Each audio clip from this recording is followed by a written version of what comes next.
English. I go by Kev because it's easier for a lot of people to say. I run the game on any percent glitchless. I'm looking forward to explaining some of the nuance and helping them out, especially commentate during the fights, which can be a little bit stressful.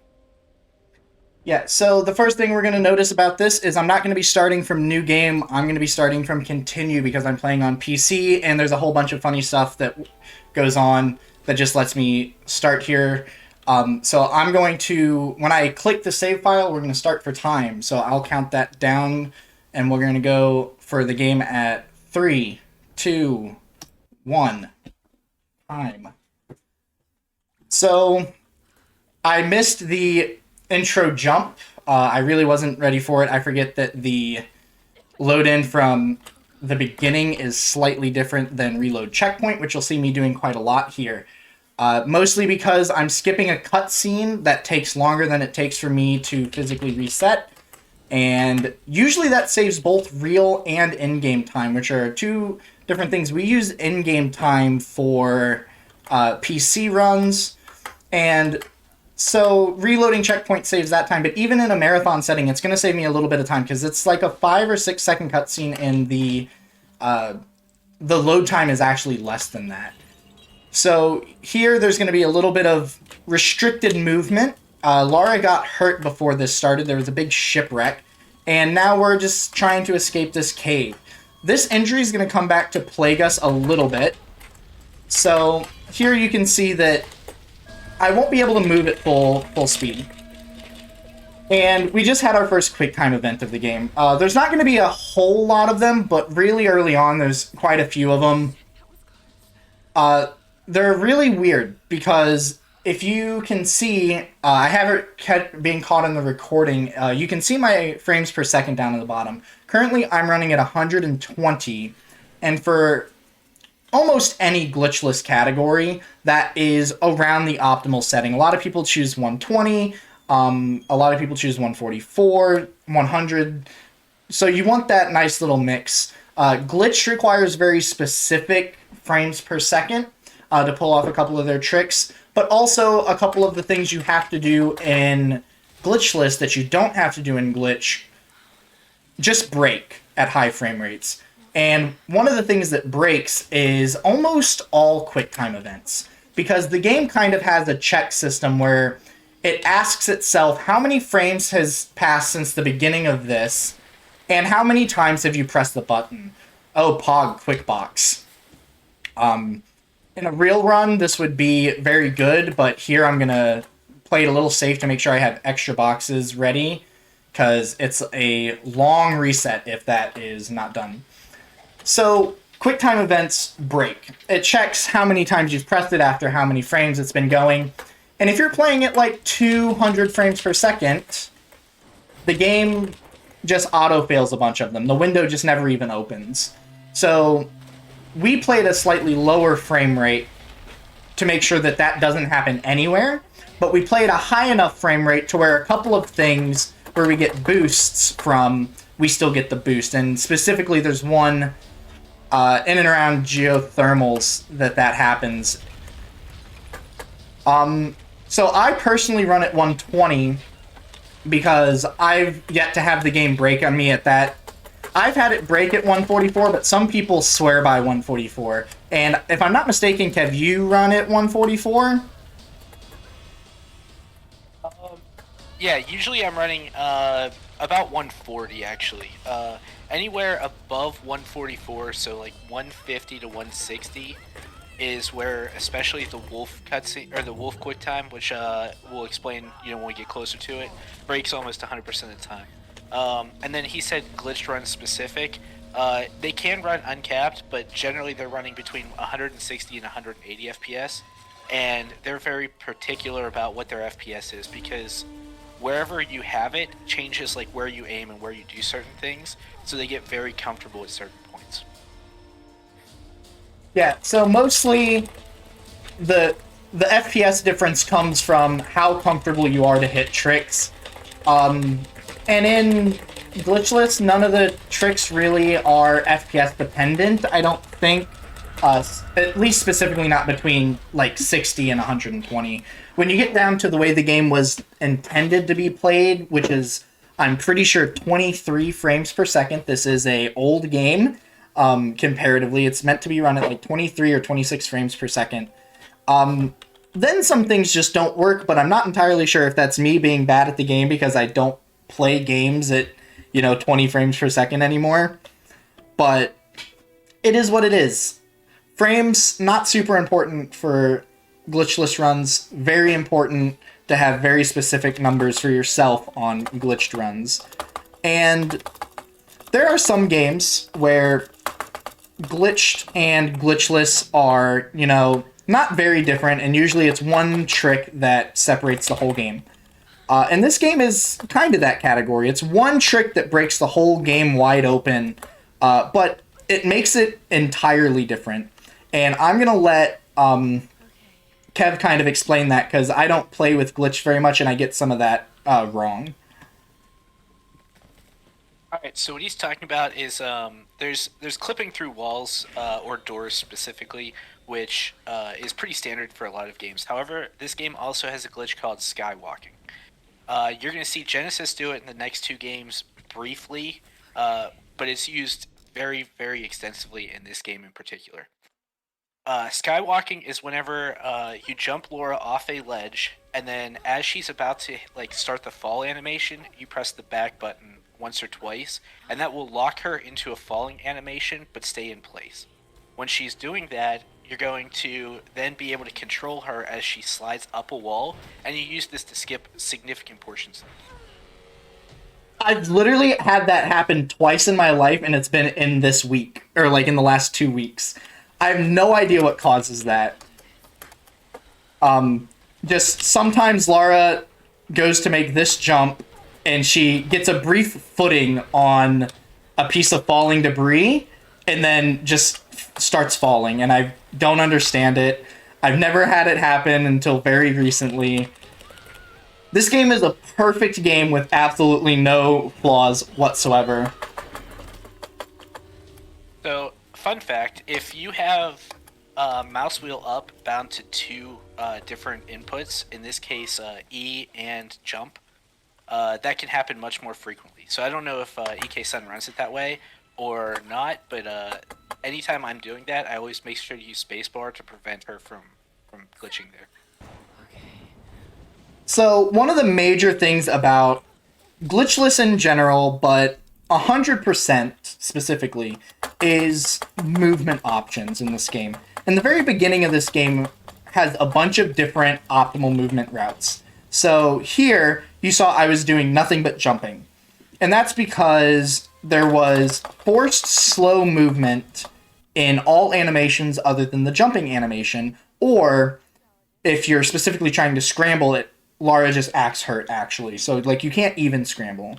So jumping is the fastest way to move there. And forced slow movements where they slow down the jumping animation, oftentimes you'll see me just scrambling back and forth. And then most of the game is going to be spent mixing the two, with using the scramble mechanic, which for me is bound to shift. I use shift and jump to essentially jump to move as fast as I can, shift and scramble to bypass the landing animation, still get some extra distance because it is faster to just use that scramble animation than walk, but it's mostly because jumping is faster. And I want to move as fast as possible. Everyone wants to move as fast as possible. But the movement tech changes quite often in this game, and it's very important if you're looking for records in some of the more competitive categories that you know what does what where. So there are times where the fastest movement animation is going to be using the crowbar attack, actually, which seems a little weird. Sorry, I mess up this so much, I have to focus on that. I reset more runs to that deer than probably any other single place in this game. So now we're going to get to the first collection area, and this is where I'm just kind of running around, picking up some collections, collectible items, doing regional quests, I guess you would call them. And this is where most of the downtime is going to come, and the entire difference between 100% and the any percent that Kev runs. So I'm going to spend a lot of time running back and forth in an area, going back to previous areas, and that's why, to me, movement is a lot more important. And there you just saw one more thing that saves me about, I think it's 2 minutes over the course of the run. Anytime you pick up a collectible that goes to a separate screen, usually that screen is usually 2 or 3 menus deep. So if I can make that not happen and only make it 1 menu deep, I save about a second each time. And the way I do that is to Alt F4 the game. And unlike, many applications, many of you probably played a game growing up where, someone tricked you in chat to press Alt F4 and you closed out of the game. This game has a mechanic to kind of save you from that. And it asks you if you would instead like to back out and go all the way out of the game. That's only 1 menu deep, and that overrides the change between menus. So every time I pick up a document or a relic, I'm going to try and get Alt F4 in before those menus open up. Relics are significantly easier to do it on than documents are, because relics have a big long animation that opens them. And this Alt F4 that's all it is. That's the only thing it does for me in the entire game. And amazingly, it's probably the reason when I set record that I got it. Someone has since beaten me since then, with an amazing run, might I add. But when I beat record the first time, it was by the difference that this little skip makes. So you can see here, yeah, this big relic pickup is really slow. So we're kind of introduced to... There's a lot of things that happen in the beginning of this game, so I'm going to end up cutting myself off for other things as they become prevalent. And one of them is we just got a... It's an axe. It's like a butcher's axe. And we're about to be introduced to an upgrade mechanic as we get into the next area. But between us and the next area is a little interactable cutscene. It's about the best way to describe it. So here we're going to see that, this is charging. See, I forgot one of the places where something is a different good way to move. We have the wolf area, and everyone has their own theories as to why this bugs out the way it does. I'm on the boat of the game's just horribly programmed, and sometimes it goes that way. Kev has a theory on killing dogs super fast, which may be true. But then sometimes... Oh, I missed the shot. Sometimes I kill dogs super slow, and I still get the bug. But the third dog is... I'm going to just call it now, is going to bug out. But this is just a little interactable cutscene. Actually, I think it has to do with that dog that slows it down. But... yeah, so a dog's going to jump up from over here, and we did get the bug. So by the time this kind of frame happens, you are supposed to be able to shoot them. Once you get that slowdown frame, the dogs are supposed to be vulnerable. And for him, sometimes he just spawns in a little late, spawns in further back. I don't know exactly what happens, but it's kind of a nuisance, wastes quite a bit of time. So here we're going to have the first part of the game that kind of has some routing, like real routing to it. So there are a couple of things I need to do other than just pick up collectibles. I also need to pick up some salvage because we're going to need to upgrade that axe that I found earlier. And not only do I need to pick up salvage and pick up relics and pick up documentation, I need to do my best to not find dogs. I need to run in dogs the least I can. And when I do, like right here, I need to do them in a way that is favorable. So it's very... and you'll notice that I was scramble jumping there. And in a second, I will let Kev explain that. But it's very important that I don't run into dogs very often in this little area because they can essentially just slow me down. So, Kev, if you want to explain why I roll with the dogs as I do all of this, as they're still following me. So the dogs have two different types of attacks. They can either lunge at you, which is what you saw there, or they can do a takedown, which initiates a QTE. However, because of the way they're programmed, they only do the takedown attack if Laura is scrambling or rolling. So if they catch her while she's jumping or just walking, they can initiate the QTE. So to minimize the possibility that he was just rolling for the most of counters. Yeah, and one of the fun things about the dogs in this area is if you, especially on 100%, if you take the zip line down and you ride it too long, the dogs actually never oh, I didn't need to do that. The dogs actually never un-aggro for you, and I missed that shot. I was getting a little cheeky with that shot. It doesn't always work. The dogs don't un-aggro, and then you have to run away from them, and it's this big old hassle. So I can manage to do that usually, and I missed the Alt F4. I can usually do that with only one set of dogs, but of course I missed it today because why wouldn't I? So we just got upgraded axe, and so that's the true introduction to upgrading weapons and other things, which isn't actually as important as you would think it would be. So the definition for our 100% category is essentially when the game ends, it gives us a little percentage thing, and it tells us how many collectibles, area challenges, story, and GPSs we've collected. It has nothing to do with weapon upgrades, ability upgrades, or any arbitrary thing like that. So the only things that matter for this run are beating the story and not missing any story triggers, because those will change the outcome of some things. And so we need to do the story, we need to pick up all the collectibles, which include GPSs, relics, documents, and do all the area challenges. Each area has a different challenge. One of which we've already done was the dream catchers. I need to shoot them.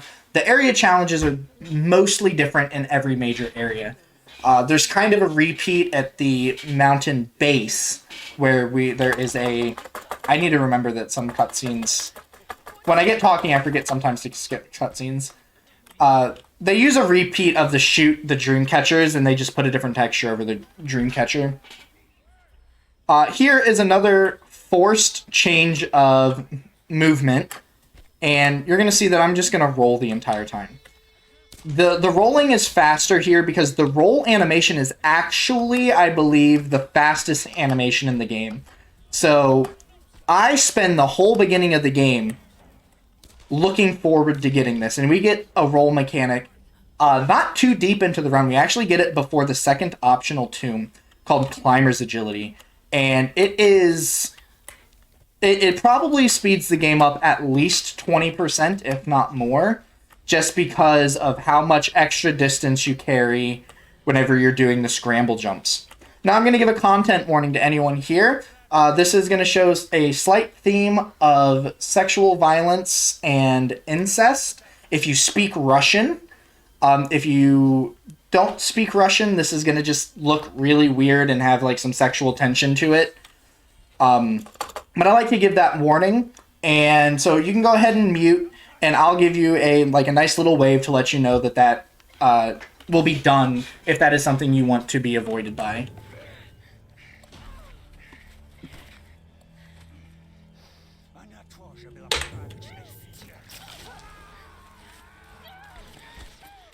And at this point,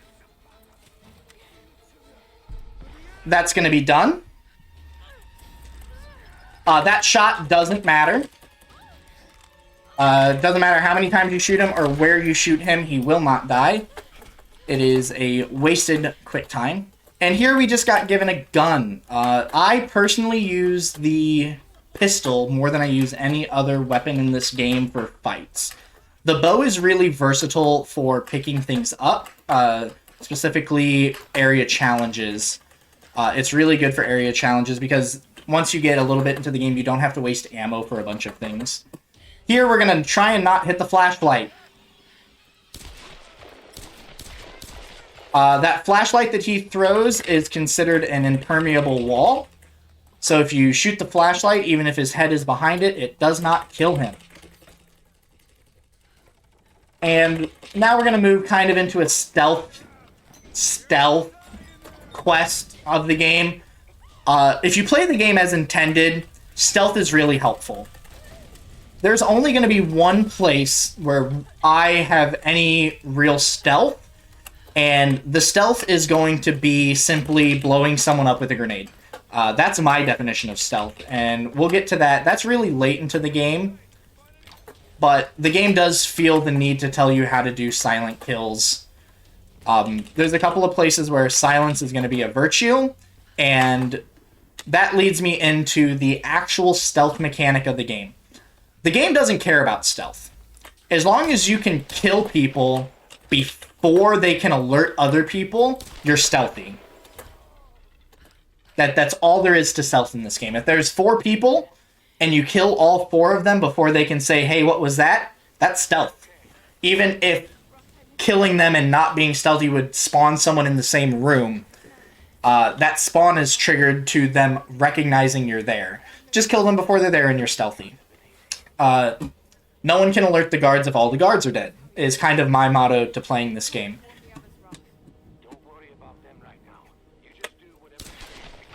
So, I'm coming up on a jump here that is really finicky. If you do this, and you look at this, and there's a big waterfall there, and I hit it, if you enter the falling down the waterfall mechanic from where I jumped, it is a guaranteed death. If you don't hit the waterfall and just land straight into the pool, not a death.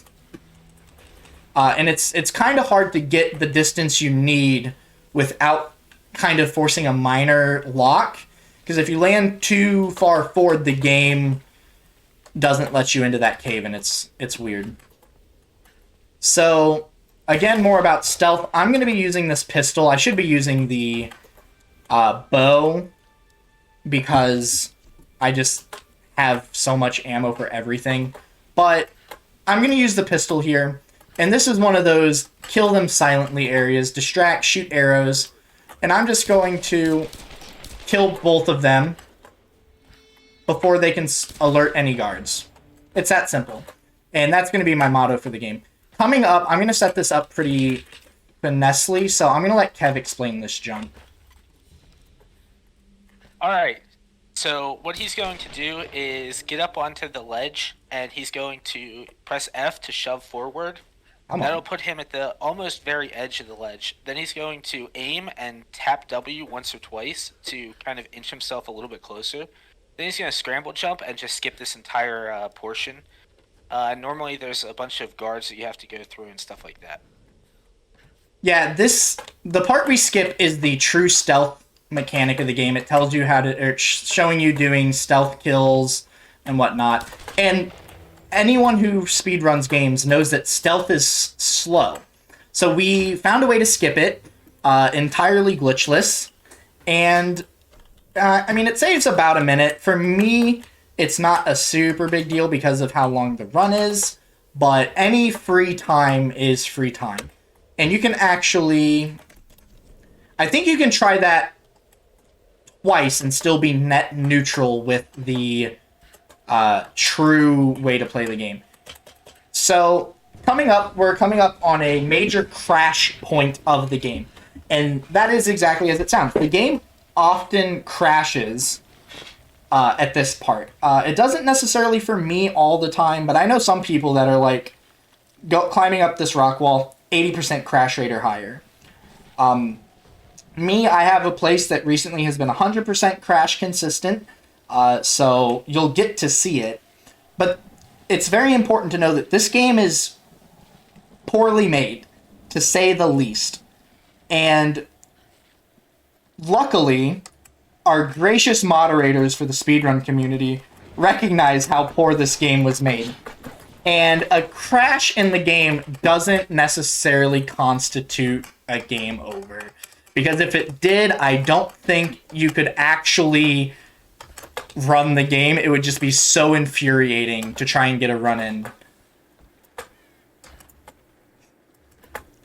And we are now coming up on something called wolf skip. And it sounds like it would skip a wolf, but actually it skips us to a wolf. And I think the reason we call it wolf skip is because we like skip a wolf's howling animation if we do it right. It's one of my favorite tricks in the game because it's honestly the easiest trick. You just hop on a ledge that you're legally allowed to stand on, jump, tap right, hold forward.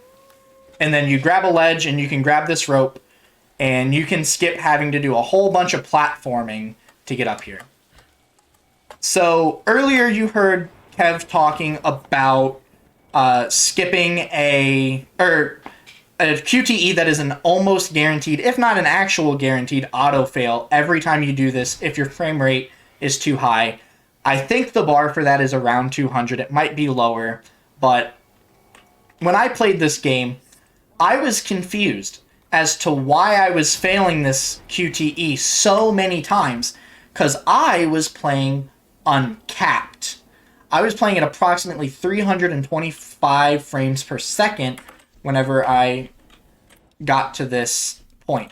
And I failed this QTE like 20 times before I like went searching through Steam forums trying to figure out an answer. And it mostly comes from, I think it's the second set of this. I think this just auto-fails, if I'm not mistaken. And there's just nothing you can do about it. If you're playing at too high of a frame rate, you are guaranteed to fail that QTE and be locked into this part of the game. And there's a couple of places in the game that happens.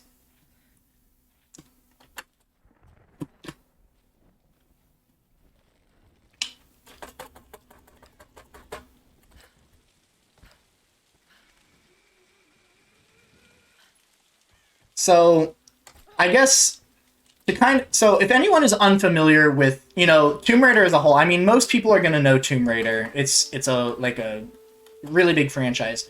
But something a lot of people that I see watching for the first time don't understand is that all of the Tomb Raider games have a supernatural aspect to them.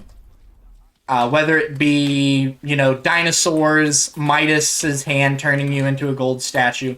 There is supernatural in every Tomb Raider game. And that kind of threw some people off whenever they watched this be played, because they don't understand that. So the point of this game is that a Japanese island that worships a sun god named Himiko. You can't leave it by supernatural forces. They're keeping you on the island. And those supernatural forces are the Sun Queen herself, who uses her maids, or her clerics, or whatever, to, continue her life. She basically takes over their body, kind of like being possessed, but, kind of not. And now there is a murder religion cult led by a man named Matthias on this island who they're looking for a woman, because it has to be a woman to resurrect the Sun Queen. A woman worthy of the Sun Queen to resurrect. And we won't get any of this story, so there's no, spoilers until, literally the very end. That our best friend Sam is supposedly a direct descendant of Himiko, and that makes her worthy. And a lot of this game is going to be fighting that religious cult and trying to save Sam. Don't worry about it. This is a glitch-less speedrun. In Glitchless, we abuse standing on parts of the map you're not supposed to. It is our favorite thing to do. So we'll stand on things that have a flat surface at some point. So any circular object has a flat surface. And we like to stand on that and use that to get leverage to get to places we were never meant to be. The tombs, even though it's Tomb Raider, the tombs in this game aren't really a major theme. There's one tomb, quote unquote, that you're forced to go into in the entire game.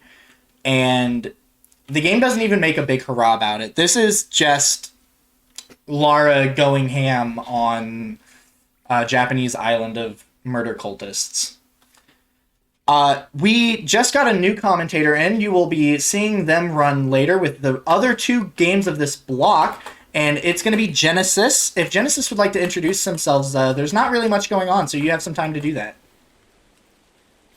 All right, hello everybody. Sorry for showing up late. I was doing homework and just finished my assignments, so I'm able to show up now. But I'm a moderator for the whole reboot trilogy. I'm the present 100% world record holder for Rise and second place for Shadow. I've been playing these games for a very long time, and they're all broken. It's not just this one, and you guys will see. Yeah, these games are actually a flawless representation of what video games can be. What happens when a AAA company decides to use a lot of duct tape? There's so much duct tape in this series. So here... They're so broken. So we're about... Oh my god. Lara has magnet hands in the worst way. If anyone understands that reference from a different speedrun game, that's cool. She has magnet hands, and they almost always work in the way you don't want them to, other than like the 3 skips where it matters.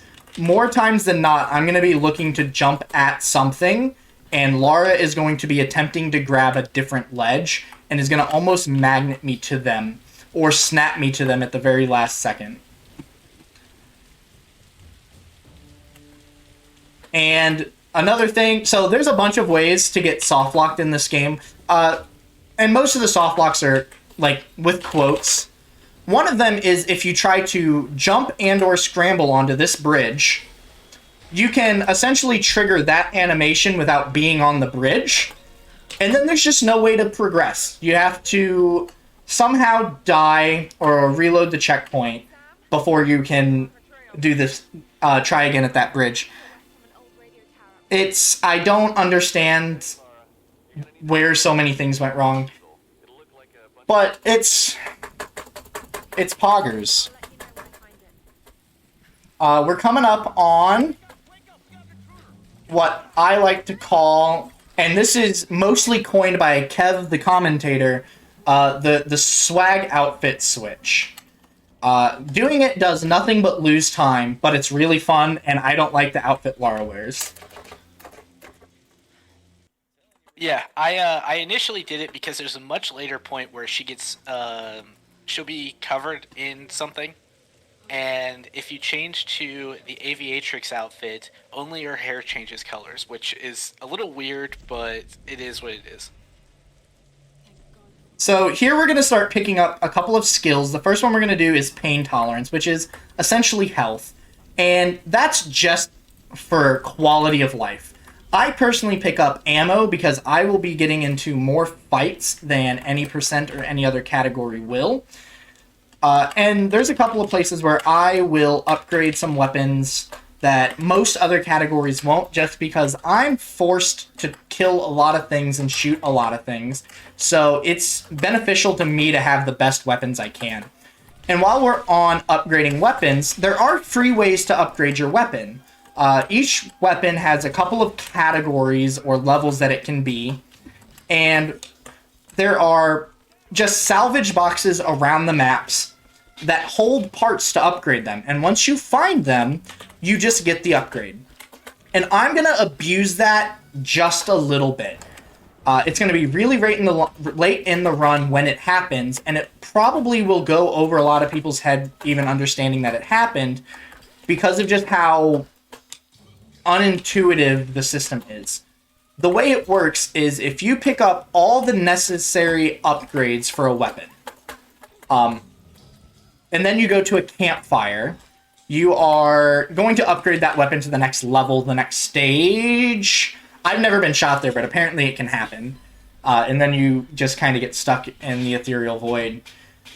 So you go to a campfire, and it upgrades your weapon. But at certain points in the story, the game will give you an upgraded weapon. And for specifically the handgun, that weapon is actually supposed to be upgraded once before you get the free upgrade. So the free upgrade at the point that it gives it to you gives you level 3. So if I collect 3 pieces of handgun upgrades, I can then have the free upgrade given to me, and then use the 3 to upgrade it to get the free upgrade. Whereas what's supposed to happen is I'm supposed to find 2 pieces, upgrade it, get the free upgrade, find 3 more pieces, and then upgrade it. So that only comes into prevalence in 100%, because any percent doesn't pick up boxes, but there are some, and they don't really have to, did I get this? Yes. They don't really have to loot bodies nearly as often as we do. We're already looting like hundreds of bodies across the run to make sure we have enough ammo for everything. So we loot very specific bodies to get all the pieces that we want. And those are going to be it's going to be one guy in, as soon as we get the grenade launcher, one of the first guys we kill has it. It's going to be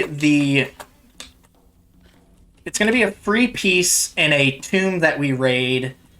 And then there's another box, I think, in another tomb that has the upgrade that blocks our way. So 2 of those, any percent, just will never even encounter. So that's why it's only really applicable to me. And early routing of this... Oh, yeah, you can go ahead and say something. I was going to say, to elaborate on that, the mechanic exists in the later games too, but usually the way it works is that at a certain point, it unlocks and becomes obtainable, and if you progress far enough, eventually the game will just forcibly give it to you, which is why you're able to pick it up in those very specific ways later on. It's a system that they've carried through all of the games, just so that you don't miss any of the upgrades. Kind of keep you on curve. It's also, briefly in this one, the bow, no matter what, will always upgrade to the composite at a certain point because you need it to progress the story. Well, that's because Jonah gives it to you. Yeah, there are some cutscenes, and that's You're why we allowed get to avoid it.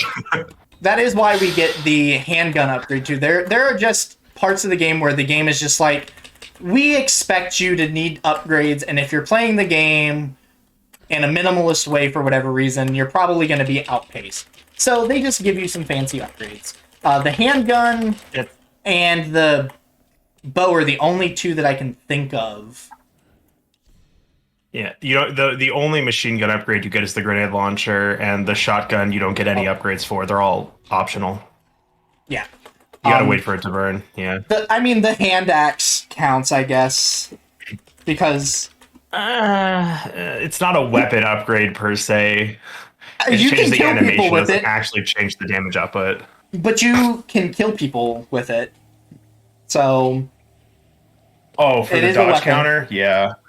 I mean, once you get, I don't know if it's climber's agility or just a part in the game, but at some point we get a triple swing or a double triple swing attack with it, which I think if you connect on someone with it twice kills them.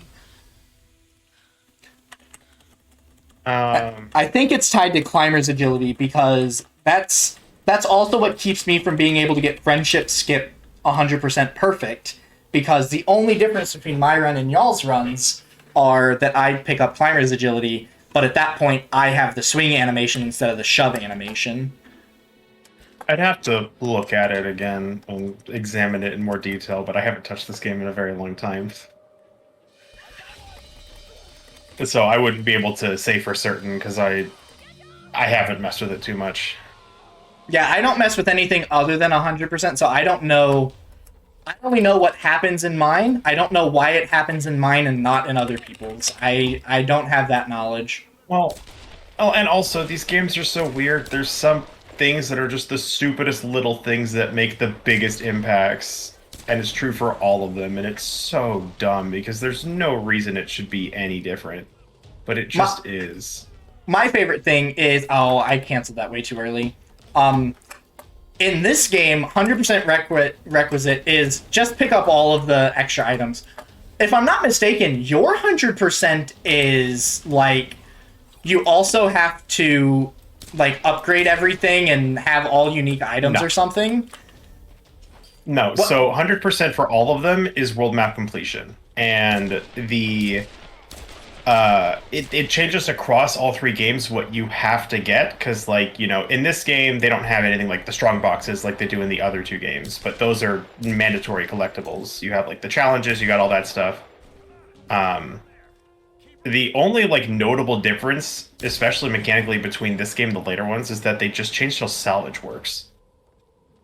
That's like the only difference, and the whole upgrade system for your weapons is slightly different too, because you have to get all the other item upgrades rather than just the salvage. Right. Oh, right, yeah, because they introduce like You get the animal wood, furs. the cloth, Yeah. yeah. And the nice thing Oh, who about have I not killed yet? the later games, the nice thing about the later games in the series after this one is that there's very little randomness when it comes to picking up items. Whereas in here, like there's a decent amount because the salvage you get, especially from enemies, is never really consistent. Whereas in the later games, whenever you pick it up from enemies or like item boxes, you're always guaranteed at least one amount. And the only variation is that there's like a 50-50, you get one more. So it's very easy to route the later games for stuff like that. I found like it seems like this used to be like thought to be a lot tighter than it was. I've been pushing the bounds, and the new record holder for this category, I can't come up with their name right now. Great runner. They blew my run out of the water. They got times I didn't even think were going to be possible. But essentially, Oh, was it Clove? No, I Danza. I was like, I just got beat the hard world record.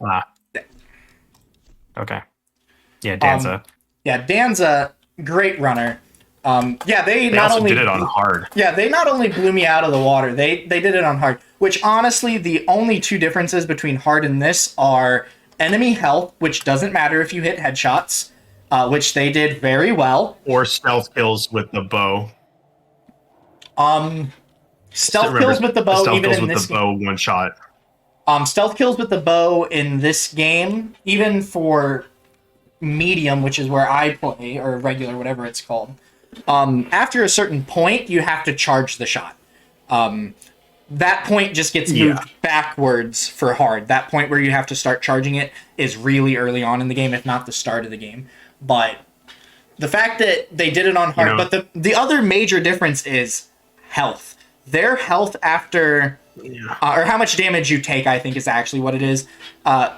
The amount of shots it takes to kill them after they get their health upgrade, I think is still slightly less than what I start with without the health grade here. So that's the important thing is Really? he didn't get shot very often, which is impressive. Yeah. You really only notice that on the machine gun enemies, where their accuracy is also improved. Sometimes they can just it's like zero ping hit scan weapons. It feels like. Yeah, I call that So getting that's laser the beamed. biggest pain in the ass. And that's true for every game in the series. All three of them have that issue. Though in the third one, it's not as prominent because most of the enemies you fight have bows, and they can't fire the bows that fast. Yeah, in this game, So actually, funny enough, Shadow lets you cheese some. At this point, in some point in this game, like everything just turns into like a machine gun weapon until you fight the Oni again, and that's a whole big thing. There is a soft lock here, like a true hard definition soft lock.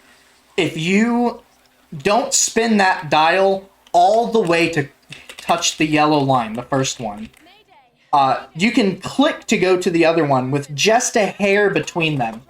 And if you do, you can move to the next dial.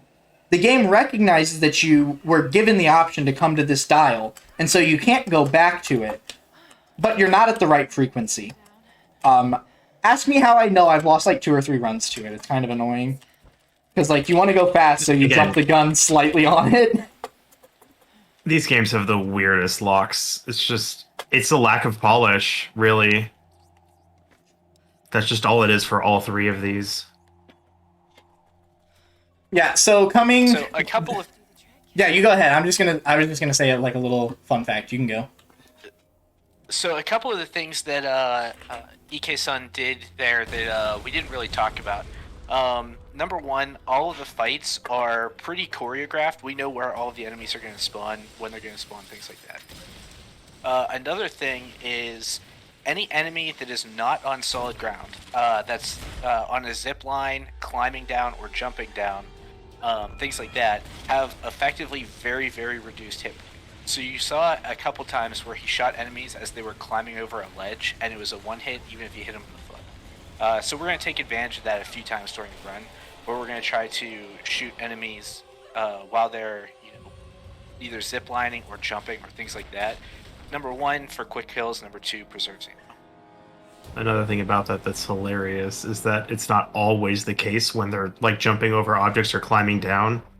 It has to do with them being a certain height off the ground. So if you let them get far enough in the climbing animation, they have their normal health, which is just another thing that's just so weird. Yeah, and the calculations they do for fall damage, no idea how they came about them. Especially for Lara specifically. There are times I'll make a jump and I'll survive it without taking any damage, or maybe like a little tick of damage, and then make a jump that's half as deep and get an auto kill. Like, I'm like, why? What was your calculation? And that very well could just be random rogue death planes. And that happens to enemies too. So you can shoot them off of, like a 7-foot tall wall and they die, but then you shoot them as they're jumping a chasm that's a 20-foot fall, and then they don't die, and you're kind of confused. Also, we just got introduced to one of the only 2 tricks this pony knows, and it's the running down a building that running down a mountainside building that Lara has destroyed. And we see it a couple times in the game. And the other trick we saw is like the mudslide water slide trick.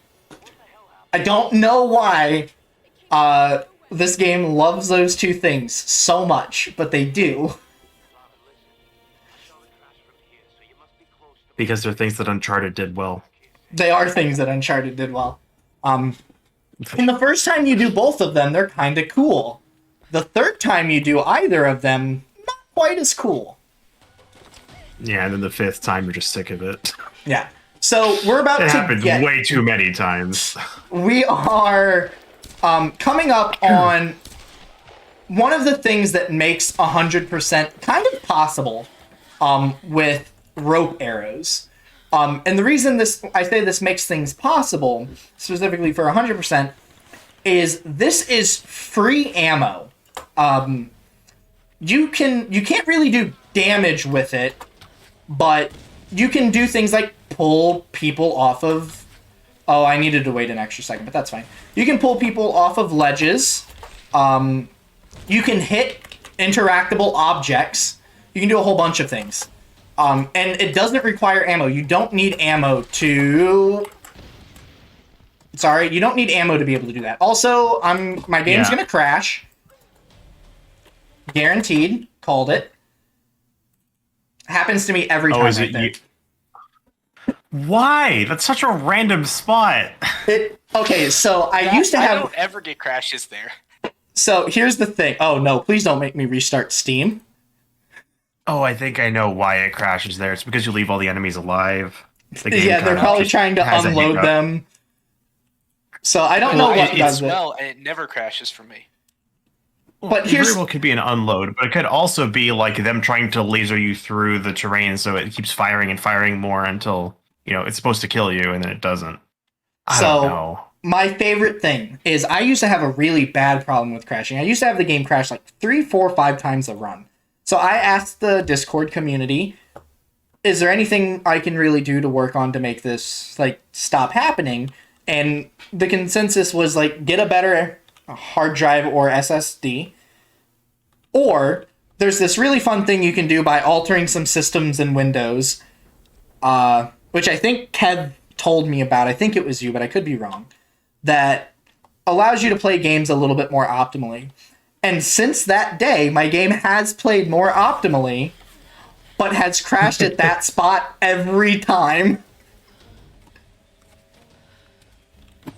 Yeah, and the unfortunate thing is, because we don't kill the enemies, the most recent checkpoint is back here, so he's gonna have to do this fight again.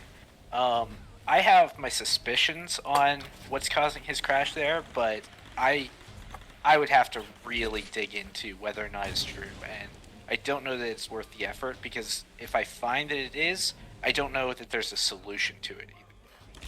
What do you think it is? It's got to be a flag that's set somewhere in that he's picking something up, because I never get it in glitchless. So this specific spot, I have never had a crash, and he's had it every single time I've watched him. So there's got to be either something with his hardware configuration, or there's a flag set within the game somewhere on what he picked up, and something is messing with that. It's likely a hardware config because I've seen other 100% runs, they don't crash there.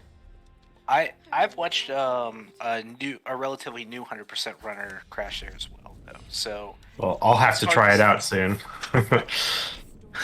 So this we are game is getting held together by duct tape and dreams. Yeah, I'm gonna cut in here and say that we've come to a very important part of the game where I get second level abilities, of which is Climber's Agility. And you're gonna notice my scramble jump changes just a little bit. Instead of scrambling across the ground, I'm gonna roll across the ground when I jump. And like I said earlier, rolling is the fastest form of movement in this game. I don't know if that's entirely true about the later two games, but in this one, it's true for every game. Jump rolling is the fastest form of movement in all of them.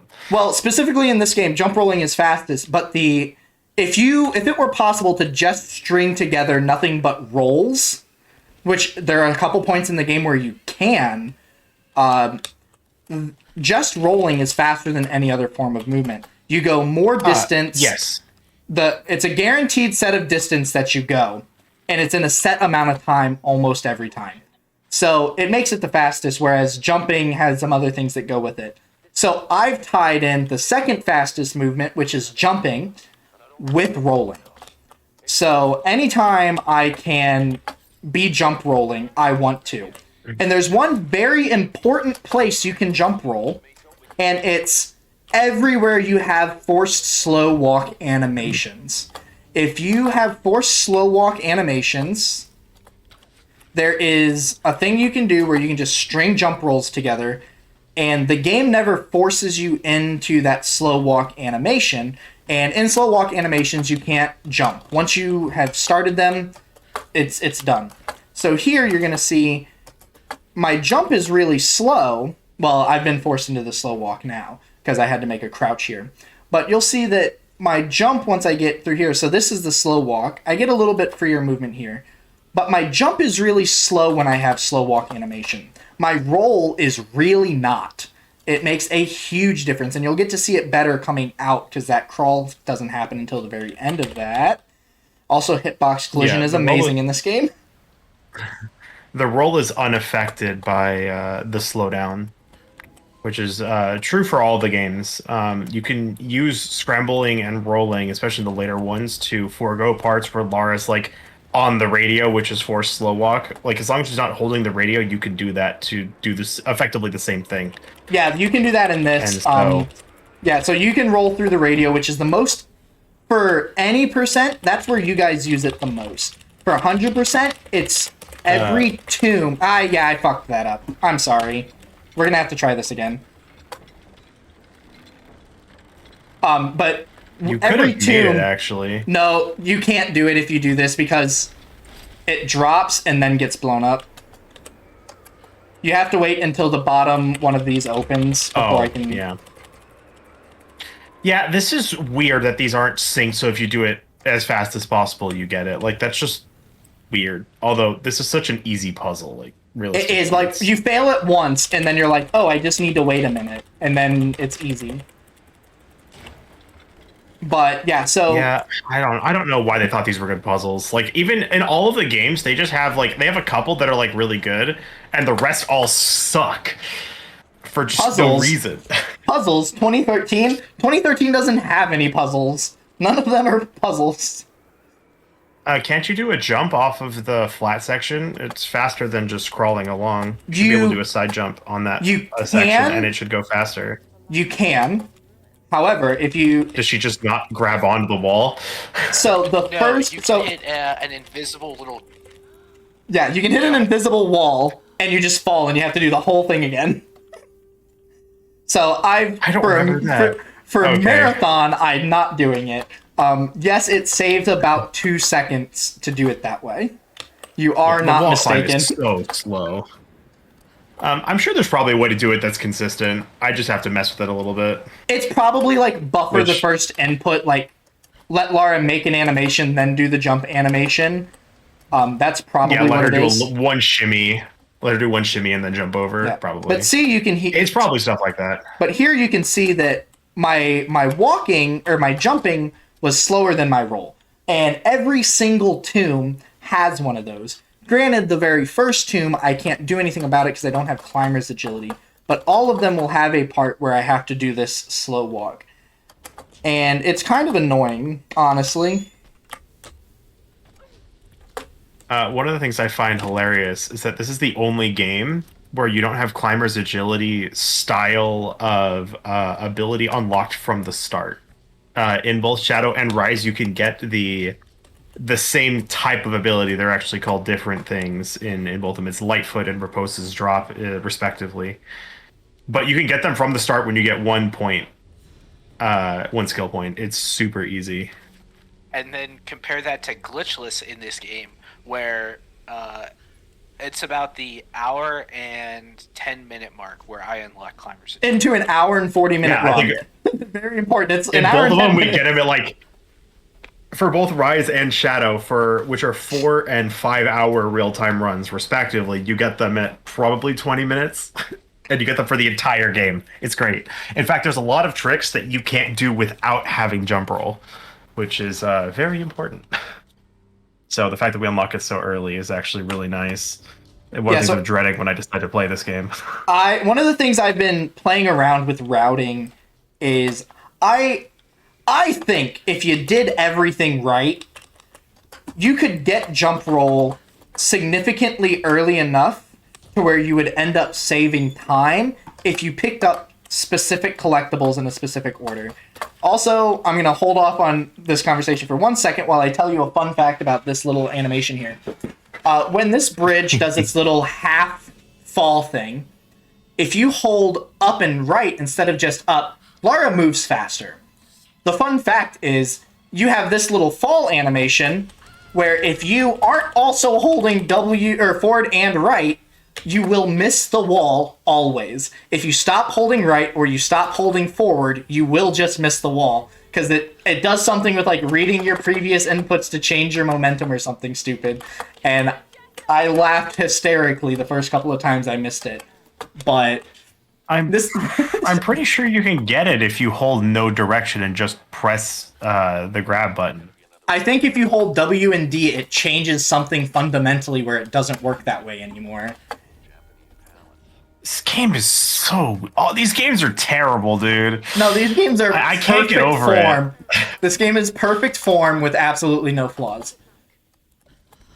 Tomb Raider 2013 is a flawless masterpiece. It is. So here you see that I'm not using jump roll the entire time. I'm using scramble rolls.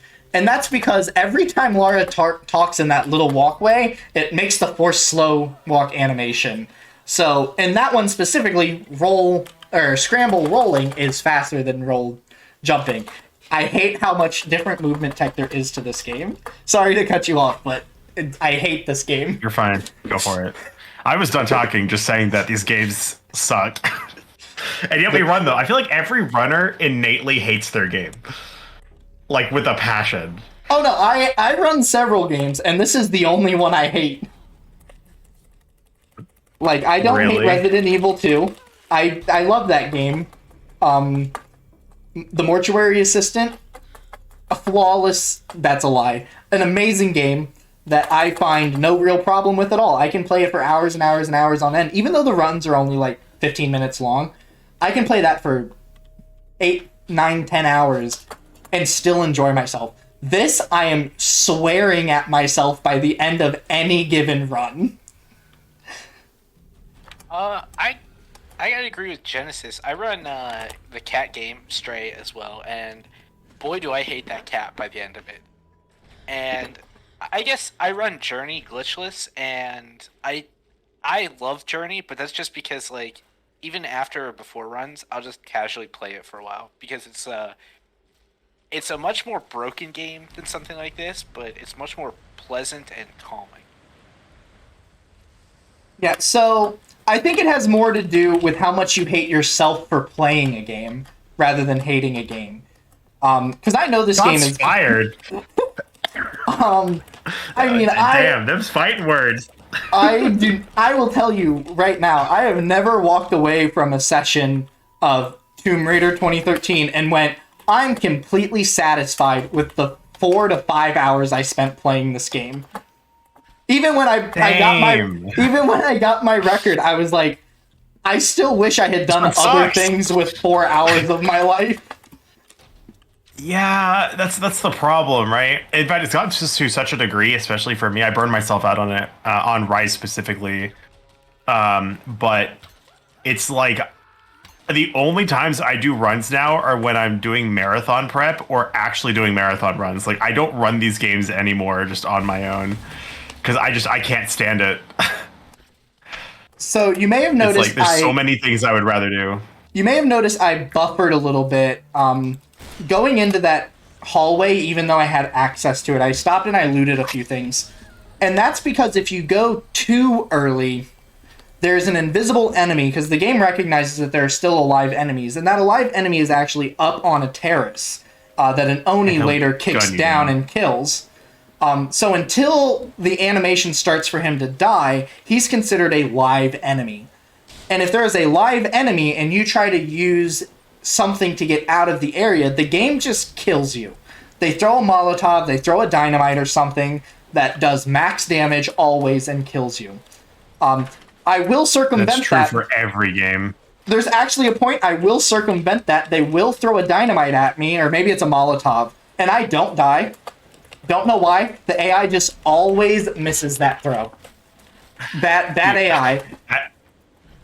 You want to know something really funny that's similar to that? Go for it. In Rise, there's one point in the abandoned mines, which is about an hour into the run, where we effectively circumvent 3 enemies, and the game's kind of designed to throw, same thing, throw grenades at you so that you can't escape. But what we do is the way we leave the area makes the guy who throws the Molotov kill both of his friends so you can just walk away. It's so funny. Yeah, these games' AIs are hardwired to be perfect. So there's gonna be a little bit that happens in this. We did a lot of tech checking to make sure this isn't gonna break your eardrums.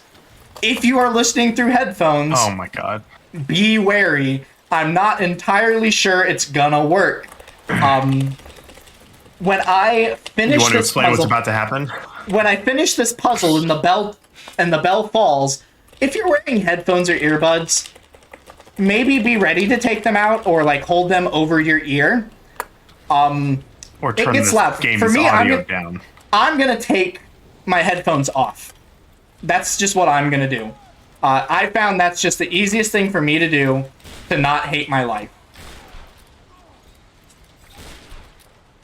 But for whatever reason, about that too, in any version of this game, I'm also gonna reset here, because if not, it's possible to soft lock the game because the game just doesn't recognize that you can complete the puzzle.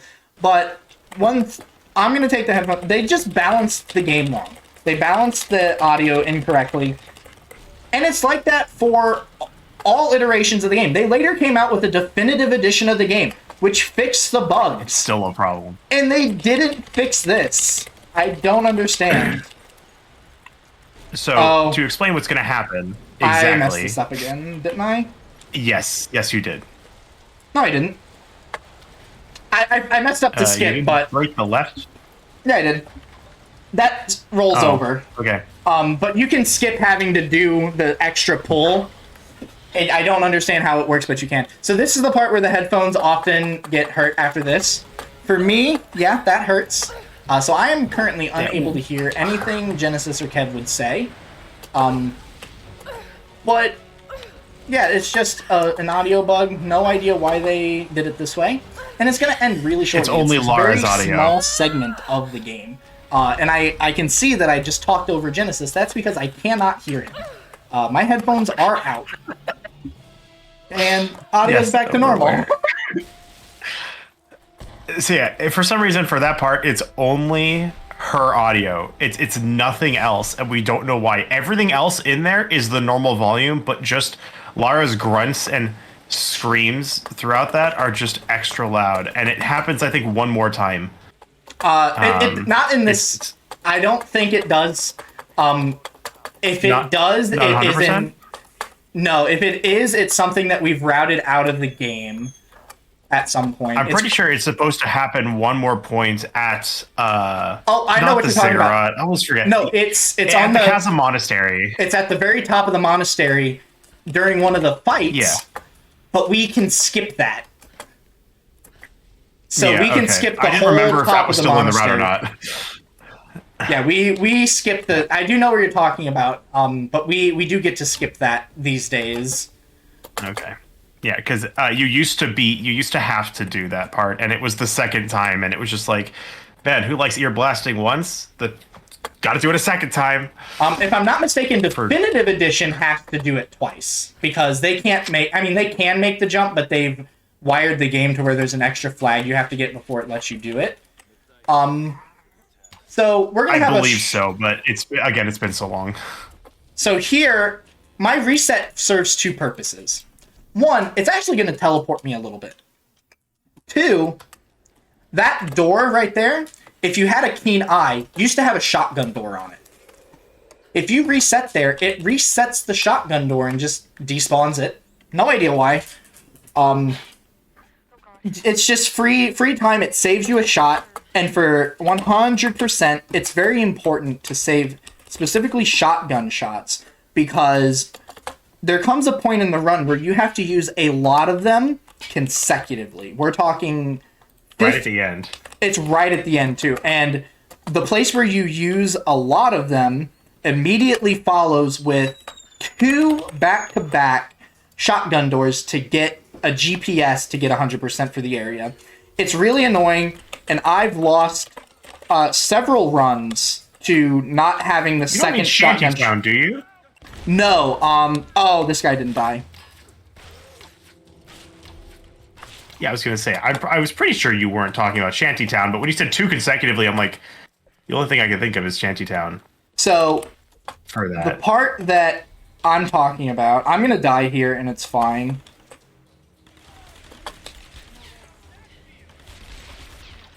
Lara, quit falling up the mountain. I think I put myself... I love when she does that shit. It's great. I think I was in something weird. But yeah, so I lost my stealth there. This is a little bit of a stealth mechanic, but like I said earlier, I don't do stealth. I just kind of run, which I guess now would be the perfect time to... Stealth. I did it again! What did I do? Oh, I know exactly what I did. Oh, you're getting stuck between some terrain, aren't you? No, so that time I broke stealth because I let my roll finish. Oh. So the way stealth works in this game is when you finish a loud animation, you are heard. You can circumvent that by just simply never ending a loud animation. One of the loud animations is the dodge roll. At the end of the dodge roll, when you stand up, that's the trigger for all the enemies in the area to hear you. We jump out of that. So we're just jumping and rolling right next to people, and they never hear us. It's kind of funny. Also, I'm going to try not to... for both of the other games, too. I'm going to try my best to not die on this water slide. If I do, sorry in advance, there's some really gruesome deaths. as long as you don't go into the blades, you're probably gonna be fine. I've never seen the Blade's death, so I'm scared now. It's really gruesome. It's really gross. I But love it. Sometimes if my run's going poorly, I'll still hit it just for the hell of it. I've been scared to do it. But generally, the thing is, I don't know why they made the deaths so gruesome, and a lot of them have to do with being impaled. So if I die in this little, this is essentially just a water slide, but I'm in the air. If I die here, I get impaled through the stomach by a tree branch. If I die in the water, I get impaled by a rebar through my skull. That one is super gruesome. I hate that one. The other, You know, it's the other couple for of it. really gruesome deaths are, if you're hanging upside down and someone gets within melee range of you, then hacking you to death is kind of gruesome. And, oh, there is another Dying one. to wolf QTEs. The wolf. yeah, basically a lot of the QTEs. QTEs are super gruesome too. Oh yeah, at the very beginning of the run, if I fail QTEs to the hermit, I get smashed by boulders, and you get to see the gore that comes with that. You kind of get to see it anyways because the rock smashes his head in, but it's not us dying. This game went way overboard with gore. I don't understand it. Well, you oh no, okay, no, you haven't done Geothermal Cavern yet. No, I haven't. The Blood River. Blood River. Why? So it's funny. This game was so gruesome. They dialed it back for Rise, and then a lot of people got really upset. So in Shadow, they brought back a bunch of it. They didn't bring it all back, but they brought back a good amount of it. There's literally one section. I don't know if you guys will be around for it, but you have to climb a tower filled with rotting corpses.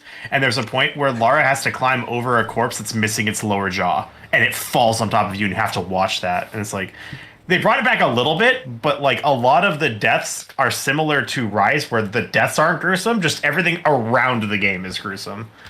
So I don't know. I guess it's just a thing that people liked about the first game that they just decided to bring back later. Yeah. But so yeah, there were a lot of people who were upset about it not being there in Rise. So right now, Lara has re-injured the wound from the very beginning of the game, which I very graciously didn't make you watch, as she got impaled by a piece of rebar.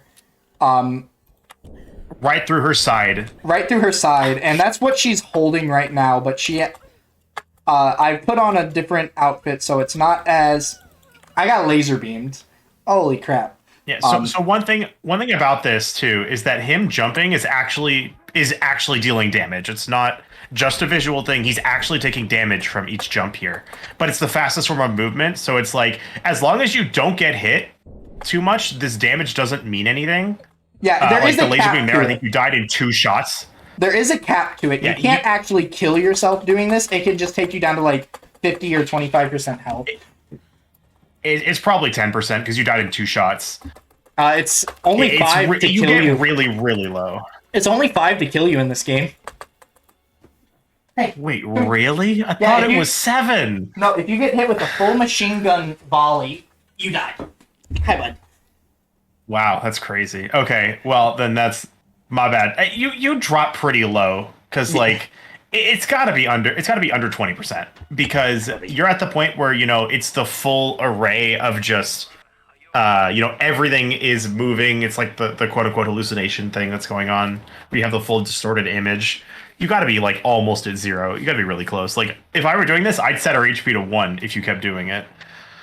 That's honestly So, probably what I would do, yeah.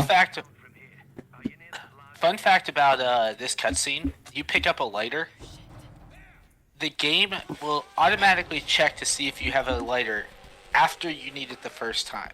We can completely skip this cutscene glitchlessly, but we can't actually trigger the first use of the lighter without doing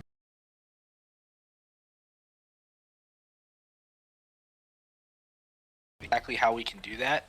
But there's no way that we found so far to actually get the lighter or light the first obstacle.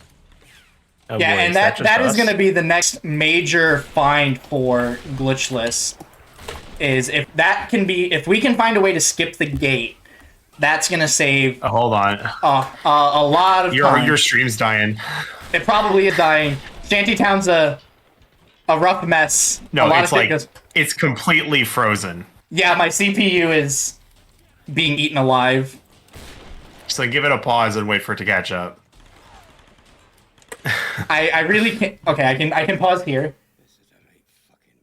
Let's see if it fixes itself in a second. Oh, this is great. I'm not exactly sure what I'm looking at. Laura Croft looks like she's rolling into a mummy. Oh, there we go. It's good for me. If I reloaded it and it worked fine. We might need a reload on the stream end. If you reload it, it works. I just reloaded the VLC player and it was fine. But I think the stream still can't see it. Oh, you're getting gunned down still. Yeah, that's why I couldn't just pause. I'm like, because if I take the time to pause and then take the time to come out of pause standing still, I probably would have died. Yeah, he's continuing. He's just grabbing a bunch of items around the area. I'm pretty safe now. Oh, I lied. I thought I was safe. Did you just get gunned down again? I did just get hit again. Yeah, so is stream, I'm gonna pause for a second. Is stream working correctly? No. No. Oh no. I can see audio. it, but they have to reload it.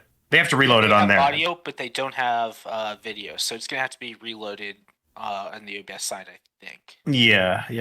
If I had access to it, I would. I mean, I'm a restreamer. Technically, I could open the No machine and fix it, but I haven't messed with it, so I'm a bit concerned about it.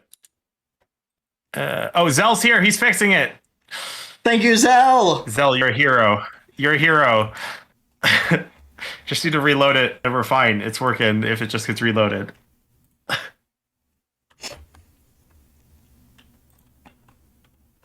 Yeah, so I'm just gonna kind of wait for, because I can't have stream up. My internet isn't good enough to stream and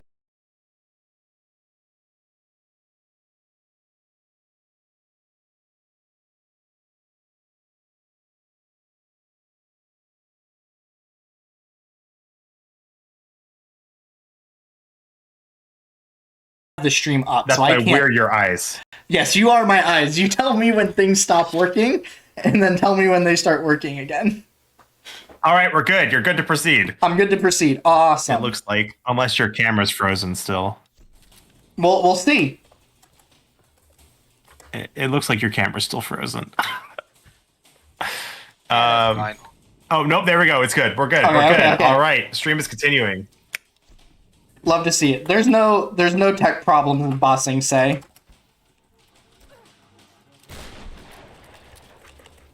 No, shout out to all the people who work tech. It can't be easy, and I know it would go way over my head what just happened, and I'm glad you all fixed it so quickly. I know what the problem was. It's just the stream on your end just got so choppy that it just was dropping frames consistently, and then it just couldn't recover until it was refreshed and started over. Yeah, Shantytown's a little I know hard this on from the running tech hardware. for multiple marathons. I'm gonna try to remember to pull this effigy down this time. Because Don't worry, you have two of us here to remind you. I mean, it happens real Gonna both fucking forget, quick. But I forgot to do it the last time I did a run. I it's actually literally just, like, lost right here. 2 minutes. Oh, nope, it's coming back I lost out. 2 minutes on my 100% world record run, and it was the result of that kind of thing. Yeah, it's when you leave the tomb, right, where it matters. Yeah, and when I leave the tomb, I have to make like a 270 degree turn or something, and I then need to grab it before proceeding to a fight that I usually don't grab it before. So We'll remind you. Yes, I didn't need to grab this. It's as soon as I come out of the tomb that I need to remember it. And this is, by and large, my least favorite tomb. And one of the reasons that is because this is the 100% dev-intended way to do this tomb. There is no way This tomb glitchless. sucks. There is no glitchless way to do this tomb that saves even a second. Oh yeah, you can't grab onto the rope. I forgot you can't grab the rope. But yeah, no, this tomb is annoying. This is the only one you can't cheese. Theoretically, you can cheese it. It's just hard. The best you can do to cheese it is only throw one of the gasoline canisters instead of all three. Well, yeah, you throw the one up there, and when it bounces down, you can make a frame perfect jump, and Lara will magnetize to the ledge. But it's really precise. It's like it's way too precise to be like anything you're seriously gonna attempt in a run. Also, just because I like pointing out fun facts, I'll waste a second. If you jump from the exit to there and grab onto the bottom half of that, you can clip out of bounds and die. It's not helpful in any way because you just fall straight into a death plane, but it's kind of fun. Ask me how I know that happens. You did it during a run and died. I did it during a run and died. And I feel like that's true for all speedrunners. Ask me how I know. You did it on accident? I did it on accident. Just always the correct answer. Yeah, very seldom does anything ever get found because someone goes and delves the code. Some very important things have been found, but it's very few and far Don't forget to pull the, between. Yes, I'm looking for it. All the FMG. It's very few and far between that code delvers actually find big things like that. They usually find the mechanics to do stupid shit. Also, usually with these games, the way they're built is hard to actually delve into the code.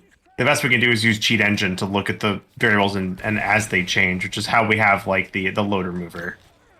Yeah. And stuff like that. Holy crap, this fight's going horribly. This fight sucks. Like, even casually, this fight is awful. Okay, that first shot I don't know how headshot they thought probably this fight saved was it. a good fight. Because you have so many certainly. explosive You barrels. That's Yeah, how but you it's get fair. like one opportunity to use each of them, and that's like it. If you miss the opportunity to use them, then nothing happens. They just sit there and look at you funny. Oh, I hit the wall. Or the piece of metal. Ah! I love the fact that they'll still have collision. It's I great. know. So, items in the air in this game generally have collision. So I'm going to bring up something that's rather new. If you've seen glitchless speedruns of this game before, you may not have seen exactly what happens here. But there's a plane you're right doing there. tree jump? I was going to try it just for the fun of it, and then jump back down. But there is a jump that you can hit that jumps off of a rogue polygon of a tree that allows you to skip everything from here until the gondolas, essentially, whenever I get to the gondolas. You essentially skip all of that Which for is a free. lot. And It's a lot of conversations, and you can always come back and grab all the collectibles later. So you don't lose anything for going for it. yeah, because I'm pretty sure it would be... I would have to do it and then time myself to figure it out, but it would probably be close to being at least net neutral on time, if not slightly faster. Are you talking about doing it versus For- not? For me, I have to come down here anyways, specifically because there's items to pick up. Yeah. You can always But come back here later. Once you progress far enough, the grim trigger is gone. Yeah, that's what I'm saying. So, like, I have to come down here anyways. And it's going to be the argument of, do I save more time skipping all of the grim things? Or do I lose more time by having to find a campfire, load back here, find it, come all the way back down here, get it, find it, shoot it again? I would like to try it, and I probably will. I haven't been doing it because I've been practicing for the marathon. But that's probably first on the docket after this run is over for me to learn. It's gotta save you time, right? It's gotta. It's gonna be close. Like, but even if you come here much later.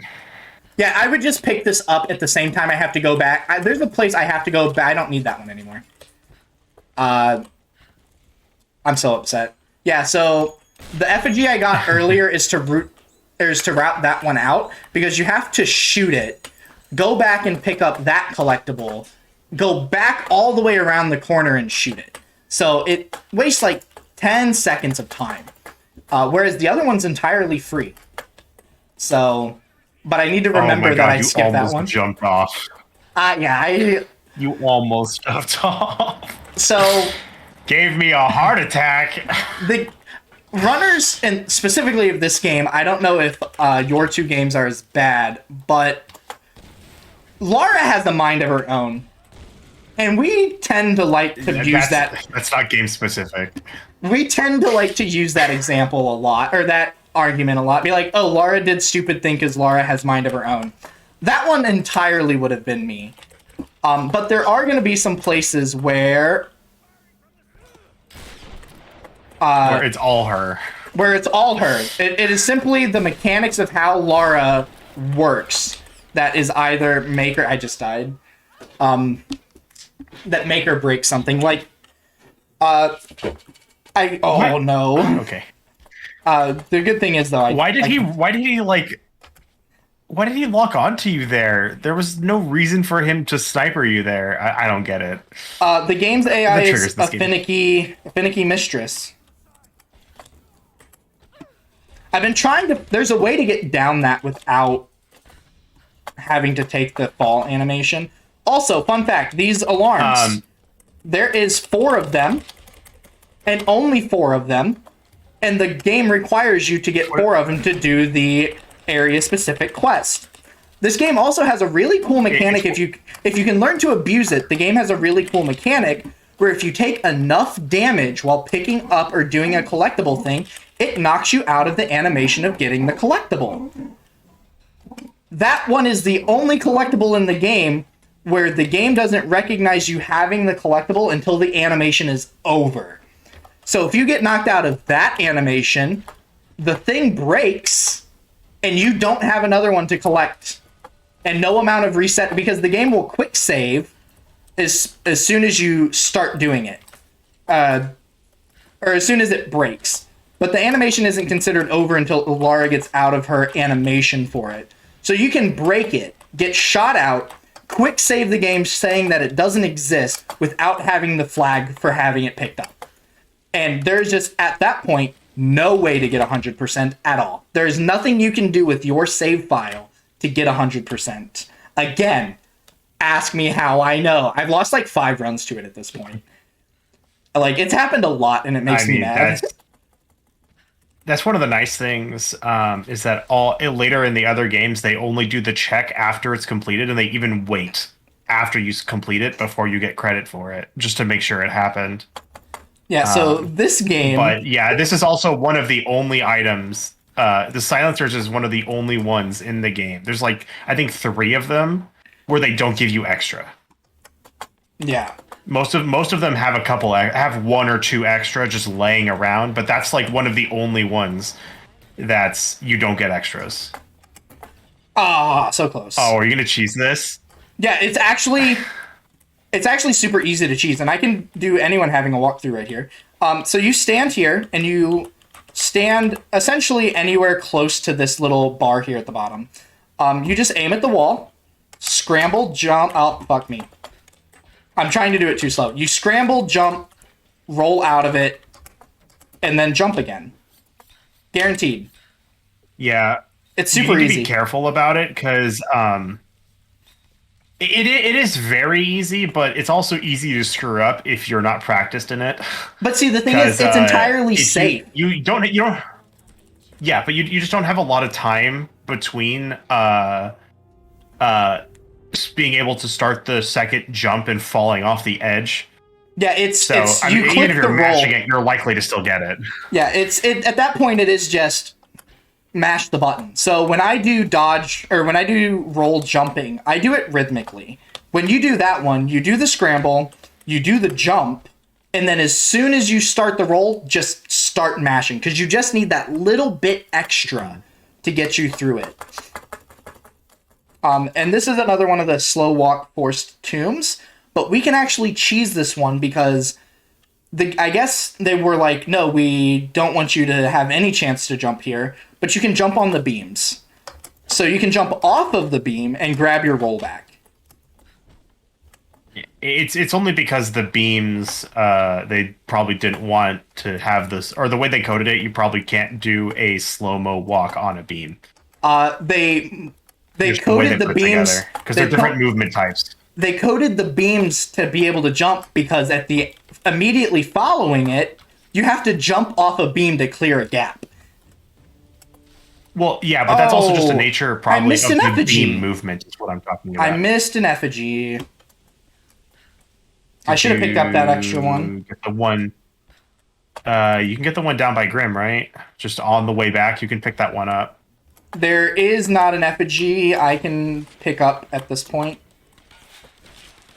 and still be saved with time. Isn't there one, Yeah, there's one right across from where you do Grim things.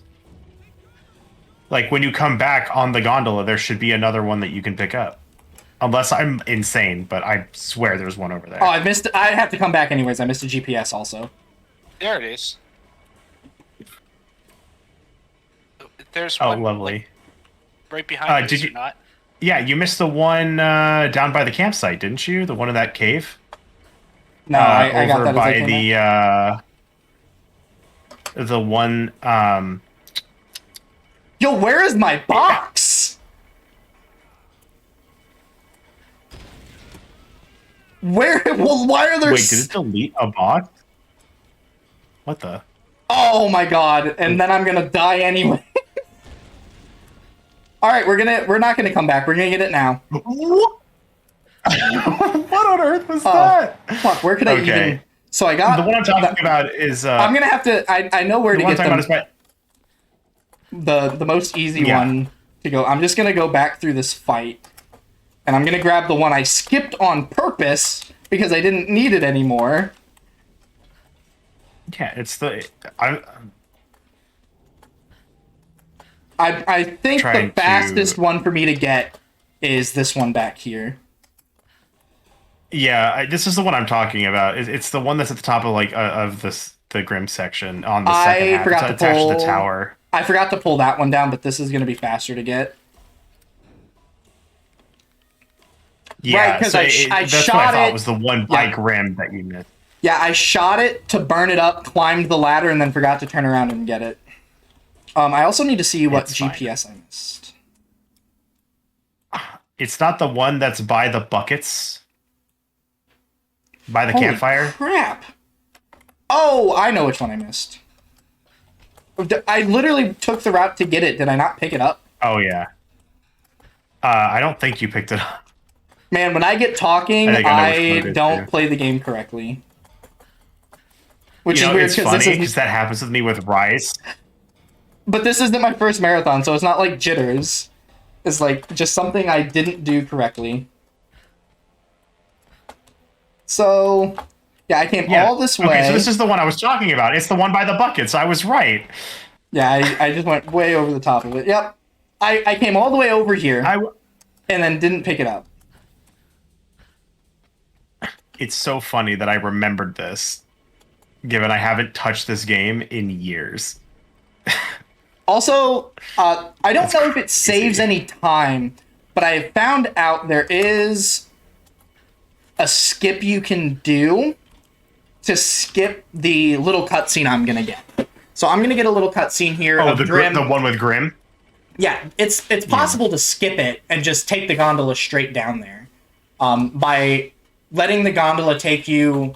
So when you fall down far enough ahead of it this box that you grab onto it and naturally let the timer run out for your fall to fall onto the box, and you should be behind that trigger and not have to watch it. Effectively what you did, but the box was underneath you.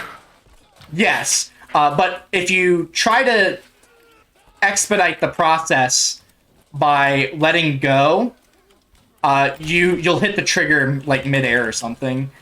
So you have to wait until the timer runs out for it to succeed. But the gondola might just be on a timer, and that might not be helpful. God, these enemies just have so much HP for no reason. It's because I haven't upgraded anything. This is another fight that really sucks. Well, no, it's not even just the fact that you haven't upgraded. Just even in general, these guys have so much health.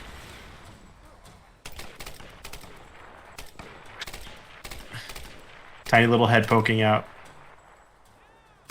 Oh, he didn't even die. There it is. Yeah. I always wait till I see the XP pop up. That's how I know that they die. Oh my god, the Did you last just bullet die? of that load. Can I get this out? Fun fact. Flame arrows that don't hit those guys in the head make them blow up every time. For casual players. These guys that throw dynamite, if you can hit him in the torso with a flame arrow, it makes him fire. And I hit him in the head twice. I hit both of them in the head to knock off the helmet. I'm perfect at this game. This fight sucks. Oh, I just got another crash. Fun fact. Fun. I was just bragging about how my whole thing's been optimal since I did the new setup. It crashed. The game's like, dude, just... Let's go. He's like, just come Love on! this game. And I'm gonna bet that's before the flag of the fight. Watch. You're gonna have to start it over? If I had money, I would put money down that, No, I'm gonna think have you to- got it. The cutscene started. I think you're. I mean, I didn't see the save icon. I don't think it happened. The icon wasn't even in the corner. called it! We'll see, though. You did get it? I have to do the fight again. No, I have to do the fight again. I fucking called that I didn't get the fucking save. It's fine. This time I'm gonna Really, use that my wasn't a good weapon. headshot? That looked like that should Also, have been a headshot. fun fact: if you restart this fight, the barrels are gone, so he doesn't get to use those anymore. Later, bro. Just fall off the tower. That dude's just not coming back. He's gonna be running around. Yeah, there he is. I love how you shot him in the head and he just stopped moving. Yeah, sometimes it do be like that. And then just fell off. It's great. Man, this fight has gone so much smoother with the pistol. Right? I should have done It's this almost the like first pistol's try. a good weapon. Pistol's such a good weapon. To me, it is. It's just the best The because pistol damage, it's so high for no reason. That's what It's- makes it so good. it's like super high and it's super accurate. Like the machine gun has a lot of DPS, but after the first shot, it's entirely inaccurate. It's up to luck to hit your target. Yeah, I think that's probably, they did that on purpose to keep the pistol, you know, in contention with shit like the shotgun. Yeah. So, because the shotgun is just by far the best weapon, period. In close quarters. There are a lot of fights in this game you don't get close quarters. Oh, I'm aware. It's I love how this guy just missed her when she's standing still. right. Like, that's pathetic. These guys are some of the She's literally not moving. You don't actually have to move on the rope at all. It's entirely scripted. So Yeah. if you don't move at all, he just continually misses until he eventually hits your hair, and then the cutscene starts. It's really funny, yes. So here, this is another place where I kind of take some time to grab upgrades so that I just feel a little better. I do this in real runs. But another reason is because Lara's on the radio, and I can't actually cross the end of this bridge until that's over. So I lose 5-10 seconds tops to this, and make the game infinitely easier for the rest of the game. Yeah, Glitch uses something called Dirty Tricks, where if you get an upgrade called Dirty Tricks, and you throw dirt as Lara picks up the radio, you actually retain full movement speed, and you can actually walk off the bridge over the next section. Yeah, because And you you'll also be don't. on safe ground when Lara drops the radio. Yeah, you also can't gain or lose height when you do that, which is another thing. Like that's what makes Dirty Trick Slide so broke. I mean, you may be able to gain height, but once you're at a height, you not can fall. gain height. Yeah. You gain height if you follow the ground as it slopes upward, like it does on the first. Oh, so like collision will push you up. Okay, but yeah, so like it's really useful. That's why we can go over the edge there, despite there being a little tiny wall. Because the way the game stops Lara from falling off of collision, from just running forward, is by having a little tiny wall that you have to jump over. And so Dirty Tricks lets you effectively go over that to get out, to get out of that layer and be able to cross the air. So we're about to have something you almost died. Did I forgot? I get talking. You poked out. That was really close. That was really close. We're coming up on a shot that I don't think any person who's ever held a gun before in their life would take, no matter how skilled you are. This shot requires Grim. It's impossible. Or requires Roth to have decided to pull the trigger before Lara hit him in the stomach to make the shot possible. So he had full faith she was going to create a very specific opening and a very specific shot so that he doesn't just hit her square in the chest. Yeah, no, that shot is so BS. It's just a fact. Also, I love the radio being stuck to her wrist. I love these little visual glitches like this when you do stuff like this. Yeah, usually I get one where the first two guys spawn well above the bridge, and I don't understand why. So they're just kind of floating in air when they die. So way back at the beginning of this game, I explained that we run at 120 on glitchless because it gives us the perfect balance of not breaking the game but getting boosts. This is one of those boosts. There's Also, actually another reason for that. We don't run it. And if you run too high, you saw Lara kind of freak out right there. If you run that, I think at 160 and you just hold W, granted the easy way to circumvent it is just not hold W coming out of that. But if you hold W coming out of that at 160 or higher, you just kind of clip around and can end up out of bounds. But even though I'm aware of whatever reason it is that we run at 120, please enlighten us so you can talk about the other reason. So the second reason, which also applies to the later games, Rise specifically, is that 120 is also chosen for one, so that things are consistent and the tricks are still plausible. Also, this is the Blood River we were talking about earlier.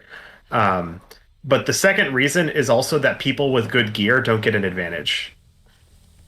Because a lot of times with these games, for some reason, frame rate makes a lot of tricks work or not. And that even persists for this game. So if you get to a high frame rate, there will be a lot of tricks that are really, really, really easy, or some that are even only possible on like 300 plus. So so just a quick thing with movement tech again. This is the part where I was talking about where this is the fastest way to move in that little area. No idea why, but it is. Anyways, you can continue talking. That was pretty much the end of it. It's just it's to prevent people from having an unfair advantage by putting out money to have really good gear, but also to make sure that the run is still actually possible and interesting, which is why the 120 was chosen.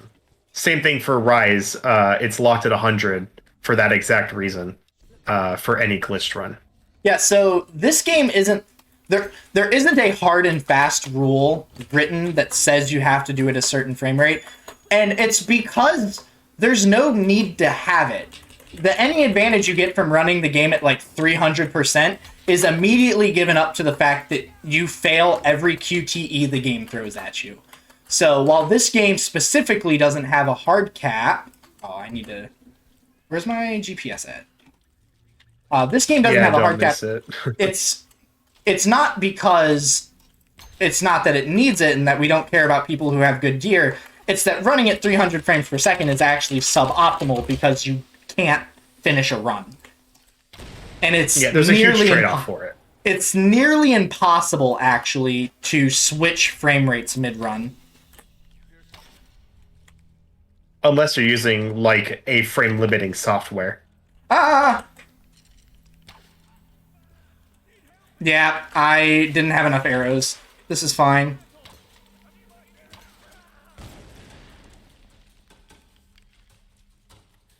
Oh, he saw you? So I have a setup that works for me where I use an extra arrow or two to make them all focus right here.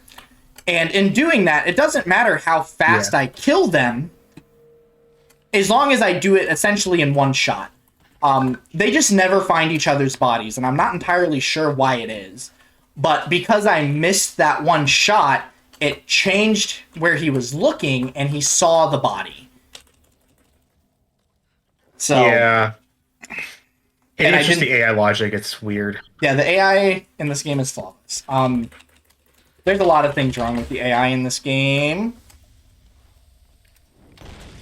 So you only need to show the frame rate if you're doing glitched. If you're doing glitchless, you don't have to show the frame rate. Yeah, I just I have it set because the frame rate only affects glitches. Yeah, so I use frame rate just because the other two games that I speedrun require them. The Mortuary Assistant has a hard cap at 60, and the easiest way for me to show that is just to have the FPS at the bottom. And Resident Evil 2 has a hard cap at either 60 or 100. So I just always have it on, and it's always recording. It's not specifically for this game. Nope, I need to pick up collectibles. Yeah. Didn't you miss a sack? I was going to say, like... Yeah, I've missed... Pretty sure you missed one or two of them. No, I have one more that I can pick up. Or, I have one more to pick up.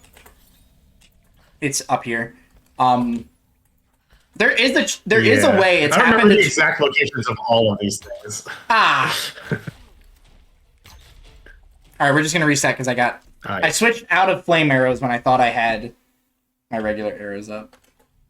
Oh, did they all aggro on you? Yeah, so I shot this thing. I did it in the wrong way anyways. But yeah, I aggroed this whole room, which is a fight you can win. It's a thing you can do, but you can do this instead. Just use one fire arrow and it kills everybody. Yeah, you use one regular arrow to kill the one guy that it won't kill, and then you use one fire arrow and it kills everyone else in the room. Super simple. If you fire too early, the two of them survive. Because the guy doesn't actually walk into the radius yet if you fire too early.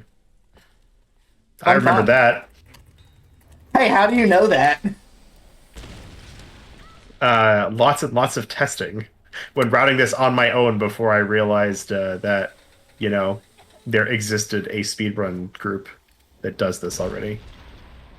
Yeah, I feel like a lot of people's speedrun origin story is I picked a game, I played it and optimized it as best I could, looked to see how it compared to someone else and found a whole ass community about it. And now I'm sad that I wasted, 100 man-hours of my life on something that everyone else already knows and I could have watched a YouTube tutorial for. Yeah, that wasn't true for me, especially for Tomb Raider itself. My origin story is pretty sad because it was pathetic. Do you want story time, or do you want to talk about Friendship Skip? Because I know you're going to do it. I am going to do Friendship Skip. I was also making sure I didn't get the extra aggro and all the extra people coming in, so that's why I kind of went silent. But here we're coming up on... It's 3 guys, right? It's 3 guys. A 4th one spawns if you aren't super fast. And if you're still not super fast, I think he brings 2 more. So I thought the extra aggro was 3 people. Oh, maybe the extra aggro is 3 people. Anyways, we're going to have Friendship Skip. And I'm literally just going to brute force this. Yeah, who cares about friends? We don't need to save anybody. We have stuff to do. So, for reference, what's going on here is, I know it was mentioned earlier, we can stand on some weird collision, because all these collisions have tops to them. So what we're doing is we're trying to stand on the very thin collision of this fence. And then if it's done correctly, you could jump from there to the exit which is right up there to the upper right. Oh, I literally hit And my so- head on the Some new board. setups. I have a Some setup new for it. setups were found for this. Yeah, there's one a at a time. 95% setup for it, and then there's my setup, which is frame imperfect. If you're at like a perfect pixel, it doesn't work, but most of the other times it does. But I think it was Danza that found the 100% one. That's like super cool. I'm not sure who found it, but there was a new one that was recently found. But it's also different on 100% versus Got it. 90% because Oh, it uses the Climbers- melee animation, doesn't it? Yes. Yeah, Climber's Agility uses a different melee animation. So while it's very close, and he's demonstrated on both, there's also like enough of a change to make. I can't explain how I do it to EK Sun because it's going to be slightly different. So it just takes some time to learn, and given that it was just discovered, I completely understand. It wasn't prepped for this run. Yeah, and Yeah, it's like super new, right? it is super new. If you have a setup you're comfortable with, it's 100% guaranteed. Granted, you don't mess something up. Like, it's easy to mess up, but as long as you do it right, it's 100%. Unlike mine, where... Is that true with everything? No, that's actually not true. I want to introduce you to water walking in Stray. No, I'm making a joke about in speedrunning. It's 100% consistent, except when it's not. Yeah, that's kind of a trope, but like, there are some things where you're just like, I did everything exactly the same. Why did I get a different outcome? And the answer is because the game. Yeah, cosmic rays just, change some of the variables. Cosmic There's rays nothing you can do flipping about it. bit integers in the middle of the XY position or XZ position. No, I'm glad they found out, or at least have the explanation as to why that happened. Because everyone was like, "Dude, it's obviously cheated," and he was like, "No, I promise, guys, it's not." And someone's like, "Hey, guys, it's not." It's funny too that it's just like it's such a random reason. I mean, I get why it works, but it's like, especially in newer games, there's so many checks and balances that just doesn't really happen anymore. Not to the same degree. Yeah, I'm gonna let Which you is kind guys of talk unfortunate, over 'cause they this led because to this is some kind really of a funny big, glitches. big area. You guys can go ahead and... Yeah, since yeah. he's pretty spread out, he's going to try to get first headshot here, and after he hits the first headshot, he's got to try to balance the enemies between left and right. There's different paths you can follow to like try to spawn them where you want them, but the ultimate goal is you want to shoot the dynamite guys before they throw it, so they drop it at their feet. You want to aim at the majority of the machine gun guys earliest, and then take out shotgun and melee after. And then after he gets all of these kills, he's going to, you can see the two guys spawn in, and he's just going to take out these two guys, and that's it for this fight. Yeah, they go down to 3 shotgun blasts, I believe, if you hit them all in the torso. The biggest guy goes to 3, the other guy goes to 2, because the first guy has a little bit bigger armor. I'm gonna YOLO Swaggins this strat. Are you just gonna run without killing everybody? He's probably gonna kill one guy, I'm gonna guess. I tried, and then I failed, and I still got it. I didn't have a shot, so I didn't get to kill the guy. But it didn't matter, because no one shot me. I believe if you don't kill him, he's the one who's usually the one that shotgun or barrels you down. All right, I'm gonna try. I'm gonna try getting one of the glitches. I can't promise it. Oh, that's not what I wanted to do. What a great idea. There's not much you can do. Like, no, it's. I overcompensated for shooting down. So there is. Now, you gotta aim pretty far up because the grenade launcher curves a lot. If you go too high up, there's like an invisible wall you can hit. So you have to like shoot it right at him. And then I was like, all right, well, I didn't get that one, and then I tried to compensate and get the other one, and I way overcompensated. And then he shot it and it blew up in your face. Yeah. Yeah, there's a few glitches actually in that little cutscene right there. Um, None of which we really understand, except if you shoot it too low, then it doesn't go high enough. But he can actually slide off for whatever reason, and then becomes unkillable. Or you can hit a plane that we can't see that will explode the grenade like right in Laura's face anyway. So these two guys, he was talking earlier about the pickups for the shotgun that he's going for. These two guys, one of them will have one of those pickups that he's going to grab. It's one of them that we do not pick up in the glitchless category. How many shots is this man gonna take? Crystal, gun him down. You'll get him eventually.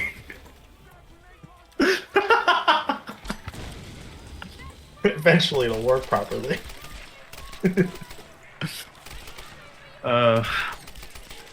That was really funny. Good job. This game is flawless. So, fun fact, if you mash the number 4 key, which is default to select the rifle, and the alt fire, you can rapid fire grenades with this. It's the same thing you can do in the games where you can if you switch or if you're on the bow and you switch or you go off and then back onto the bow, you have effectively infinite ammo. Well, quote unquote infinite in that you automatically reload, so you don't have to worry about draw speed. It's pretty great. I don't know if that works in this game. I haven't tried it. I haven't tried it either. But I know it works in both the other ones.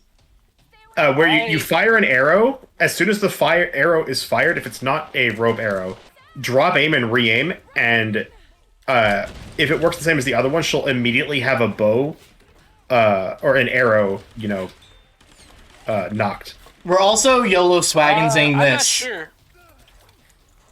This one's super dangerous. I think it's easier with No, it's because of exactly that. The melee guy can knock you backwards because you're still doing a dodge. And so it's like he can totally fuck you up. Yeah, so as long as you can hit the next cutscene, you're safe. As long as you can hit the cutscene, even if you die after that cutscene, it's still much faster than taking that fight. That fight is super long if you have to go through it normally. And it's really hard. It's hard too. There's a lot of armored enemies. The grenade, it's fine. They give you the grenade launcher. It's not even a good weapon for that fight because they're too spread. If it was a smaller hallway, I could see using it, but it's just like even there, it's not very good. Yeah, so the grenade launcher only has one real function in this for me in this game, and it's for stealth. Fun fact. Who would have expected grenades for stealth? It makes perfect sense. The number one use of grenades. It is. It simply it is important for Mountain Forest. So can I just say that Mountain Forest is probably the worst area in the entire game? Can we agree on that? No. I hate Mountain Forest, especially for 100% glitched. It sucks. Okay, maybe it is for 100% glitched. This is to save everyone here some time. Okay, I should have gotten it. This is a really long cutscene.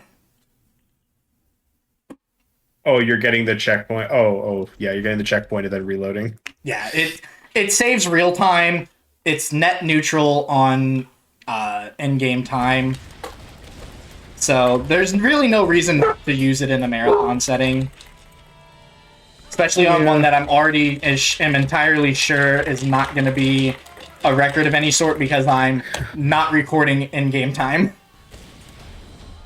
Yeah. For reference, that whole cutscene is them being like, Matthias like, destroy the bridge, don't let her get away! And he's like, are you sure? But our brothers are on there. Then Matthias shoots him and says, are there any more non-believers? And then Lara starts running. I haven't played this game in English in like a year and a half, and I still remember that whole dialogue. Are there any more non-believers? Yeah, I guess that's another thing to bring up. My favorite line...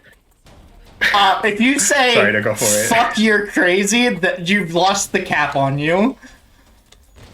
Dude, yes, it's my favorite line. But anyways, it's such a good line. It's such a good line. Kev touched on something real quick. I'm playing in English. it is not the premier glitchless language. The premier glitchless language for 100% and any percent is Japanese, which is actually a DLC that is now free. It wasn't always free, but it is now free. And it is the fastest language Which for is that. hilarious. For glitched, You have at to least re-download the entire game entire game. to get Japanese. Yeah, but It's so stupid. It's really dumb. For glitched, the premier language, at least for any percent, is English. Because, as we stated earlier, Dirty Tricks Slide uses the English, or uses the radio call. And if that doesn't last long enough, you can't slide to where you need to get to. And I think there's there's one specific slide. Because it's the one specifically for it's when you're going to Survivor Beach. Yeah. If you're not in English, you don't go far enough to actually land on top of the structure to do all this stuff to skip it. Yeah. It's funny. It's the only run where you go actively slower so that you could save a ridiculous amount of time. That fight takes so long. We're gonna see it, but We've God, that actually fight sped it takes up so with long. a reload checkpoint. Yeah, that's It after still the takes first forever. wave, right? Yeah, That's it after the ends up- first wave. Yeah. Yeah, it's as soon as you get the explosion at the back of the ship and the quick load or quick save icon in the bottom. Ah, right. Okay. Here it comes, So, my favorite everyone, quiet for the best conversation. Can't leave them behind. We're all gonna hear one piece. Do it! Not now! Fuck! You're crazy! This is also an unskippable cutscene, so we get to listen to it every time. It's such a good line too. His delivery is so terrible, and it's part of what makes it my favorite line. Is that his delivery specifically is awful. You're crazy. Yeah, it's like he doesn't even care. Like he's supposed to be upset, but the way he delivers the line is kind of like indifferent. You know? Yeah. It's like he's just shouting for no reason. So something to point out for the differences between 100% and any percent is this is where any percent would be getting climber's agility. So I've spent a good half of the game with climber's agility that any percent doesn't get. Yep, I get to scramble jump everywhere, every time. It's not any easier on the fingers, but it's more satisfying to watch happen. But yeah, so this is affectionately called Stealth Forest because the first time we come here, we have to be stealthy about it. And, I mean, we all know Lara. Lara is literally the most stealthy person I can think of. And the most stealthy action I can think of doing is jumping and somersaulting. So that's exactly what we're going to do. We're going to somersault the entire way through here. Jumping, somersaulting, doing everything, not paying any attention to anyone. We're going to pay respect to the man who just had the bold audacity to just be like, if you're hiding, come out. Like, I love that he has that audacity, and good for him. Yeah, so this is Stealth Forest, and I dropped my scramble rolls because I hit a wall. But I'm going to do a couple of real stealth kills. So, and I say real stealth kills, and by that I mean... Ooh, I'm actually kind of short on fire arrows. Arrows in general, actually. I'm going to do 2 to 3 kills with the bow, but they're just standard kills. If someone... I know Kev knows pretty well. Explaining how stealth killing and damage dealt with stealth is applied. Are you talking about in this game specifically, or all of them? I don't know if it I'm goes... not sure about the other two, but Yeah, you go. I know in this game, unalerted enemies are very similar to enemies not on solid ground, where they have very much reduced HP. So, a partially normal difficulty, a partially pulled bow can one-hit an enemy no matter like what they're doing, as long as they're non-armored. Partially. So We're not even going to play with partially. Before you continue with that, actually, I think what it more so is a damage multiplier as opposed to low health. And the damage multiplier is enough to kill the enemies quickly. So here because we adjusting get... their health for being in certain positions would just be ridiculous. I can already... Oh, you botched it, didn't you? I botched it!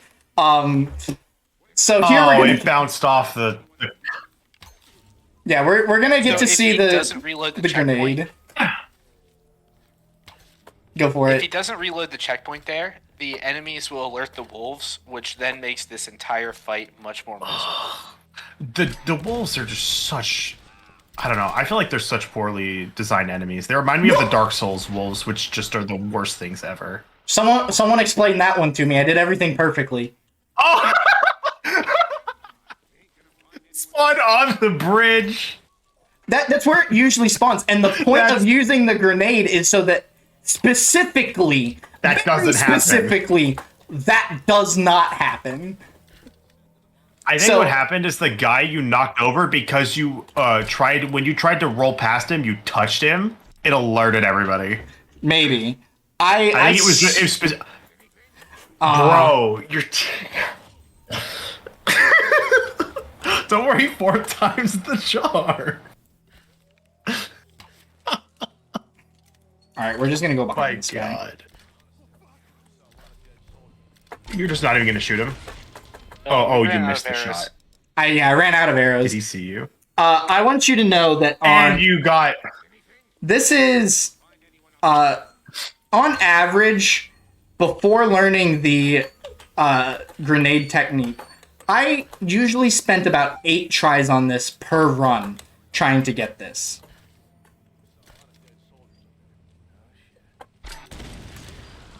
Well, looks like blast from the past here. Here we go. Here we go. We got it. Yeah, we're through.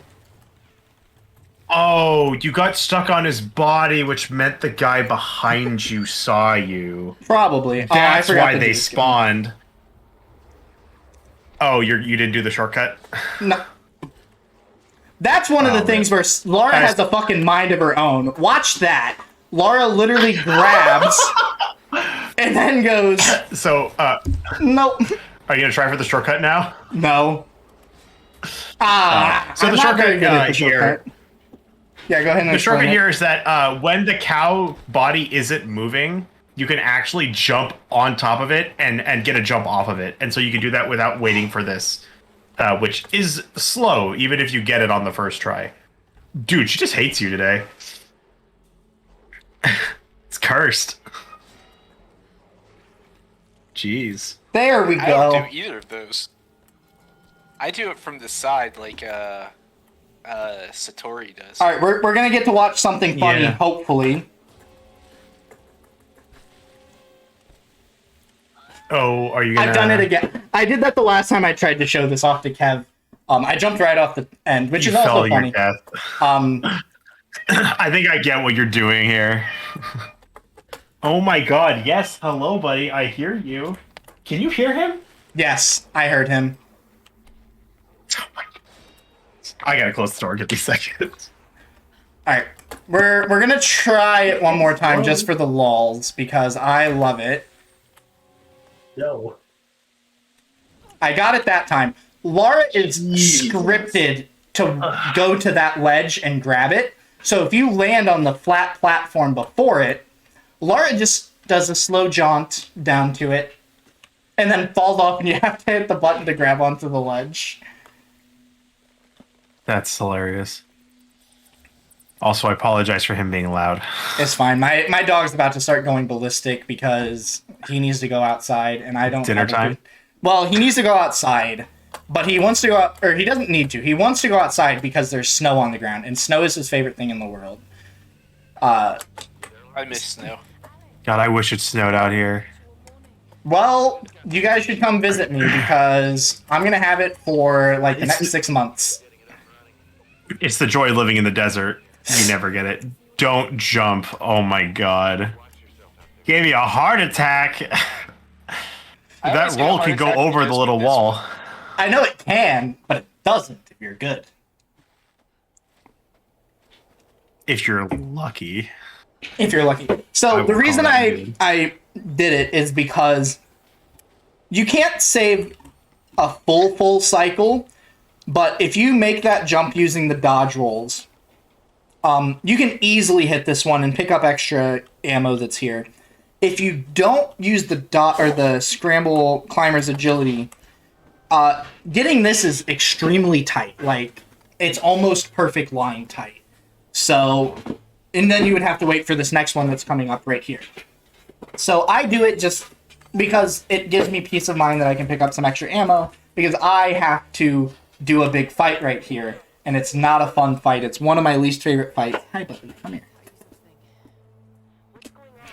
This will be a cutscene. I will be right back. I have to let my dog out real quick. Go for it. So also, we were talking earlier about dirty tricks. It's specifically for this radio call because this gondola ride takes forever.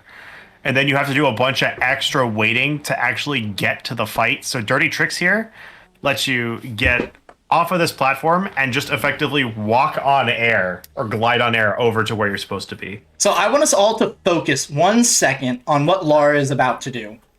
And I guarantee someone is going to think or say to themselves, oh shit, I fucked it up. This is so terrifying, I missed that legitimately. You fired twice. too early. Dude, and then you jump to your death. Oh my god. So man, every time I try to show off something cool, I fucking It's die. stationary now. So the game is auto-programmed. If you jump and Laura has her hands out, she's gonna grab the thing, she's gonna go, as long as you continue holding the same buttons. And so I abuse that by shooting that rope arrow super early, and then jumping off the gondola. And the thing moves away from me, but the game goes, you're holding the same button, and you had your hands out. So you'd grab the rope, and then it just kind of like warps you over to the rope. Yeah, there's like about a second though that you're like five feet away from the rope, and it looks like there's no reason for you to survive. No, but these games are made of duct tape, so you're fine. What happened to his gun? Did you see that? Did I get that? Y'all should rewatch button? that if you didn't see that. I think I got the button. I think I got the TR for that. Oh, I wasn't paying attention. I don't think I did, actually. Y'all should go back and rewatch. Y'all should go back and rewatch what happened to his Yeah, I gun think there. That was I- ridiculous. 2 right and then 2 left, I believe.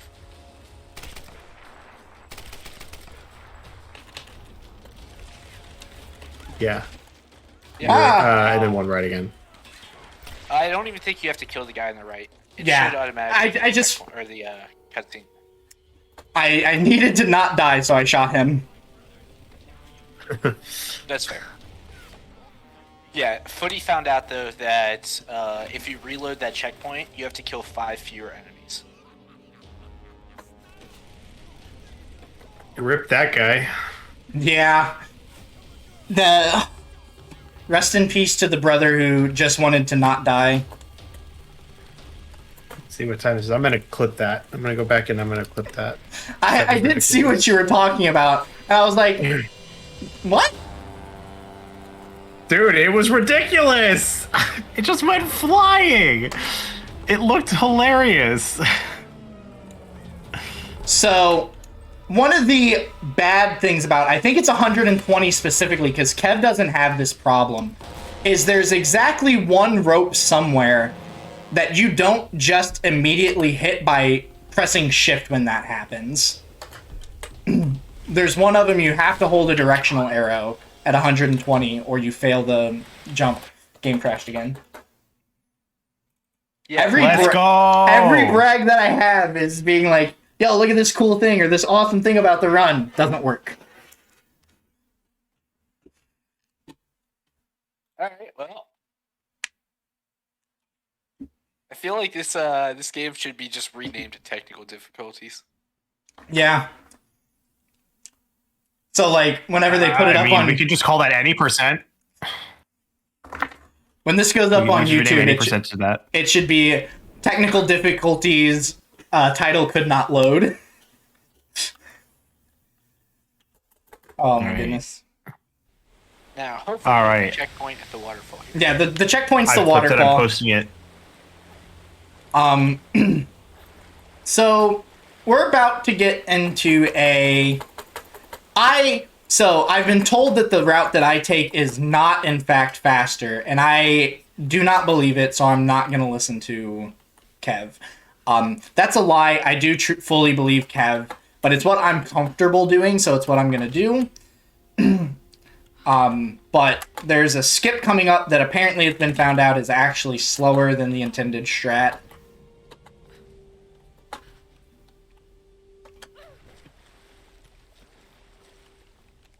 So we want to set this up.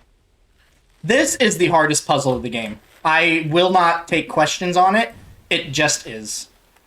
Because it has nothing to do with being smart, and it's all about setting up a fucking barrel in like the perfect place.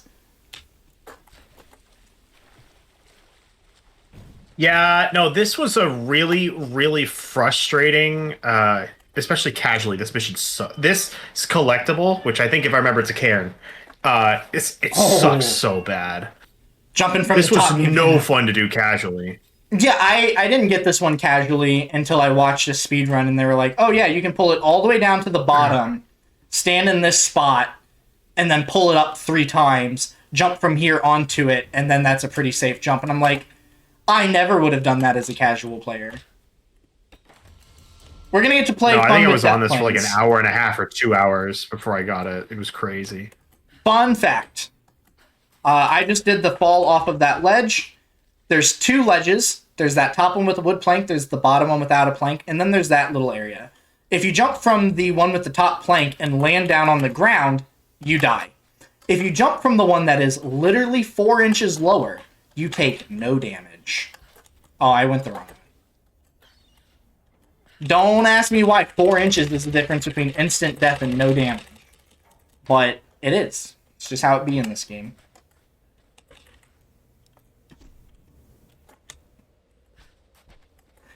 So here we're into collectible mode. We'll be running around picking up collectibles, and that's going to be a good chunk of the rest of the game.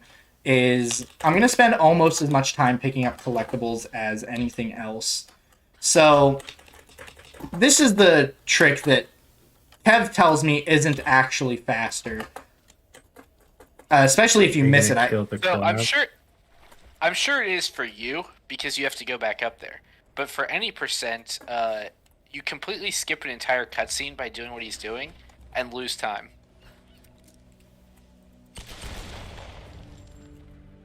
I mean, the 80% route probably would be the correct thing to do here, but it's fine, honestly. Am I missing bomb? No, I can get one from up here, right? Correct, yes. You can shoot it from the top. In fact, I think that's how you're supposed to get it. Yeah, I couldn't remember, because there's one place where I think I have to go a little farther to get one. Ooh, I love when my frame rate says 1. It's my favorite. It was 1 for a second. It was. Also, I don't think we can see your. We can't actually see your frame rate. What? If you have the counter on, we can't see. That you should, because you could see it earlier. Steam, what have you done? I can't see it. It was earlier because I'm sure it's fine. Yeah, it's fine. It's not going to change anything.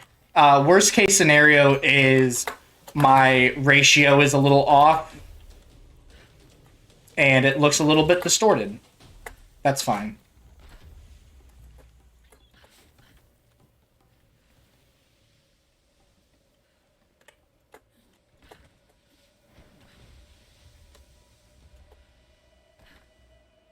So earlier I was talking about how you can use rope arrows to save ammo. Most people have to shoot that. If you rope arrow the block and tackle there, it still knocks it down regardless. You don't have to use an actual shot on it. And you can do that with the totems that are coming up. and people that are on zip lines and edges of buildings. You can use the rope arrow to deal damage, and it counts. I always think it's fun. Fun fact, I never worry about ammo because my aim's better.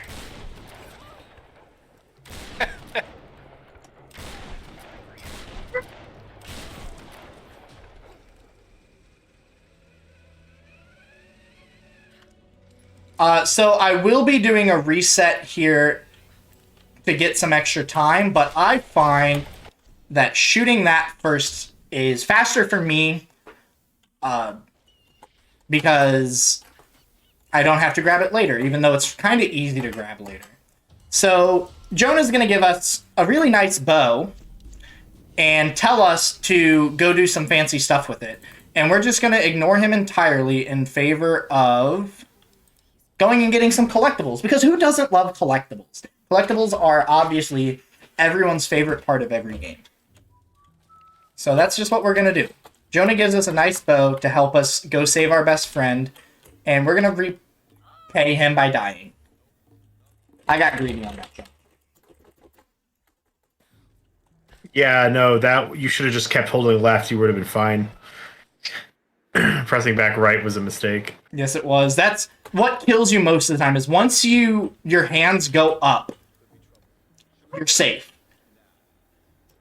If you do anything, you're unsafe again.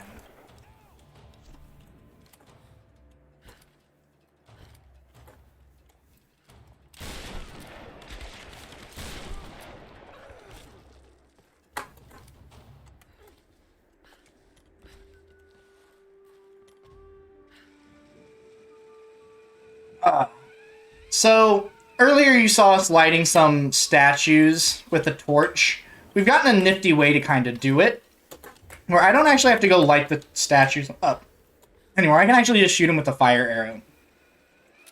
And it saves a bunch of time. It saves like 3 to 5 seconds in animation. Ooh, nope, I want this.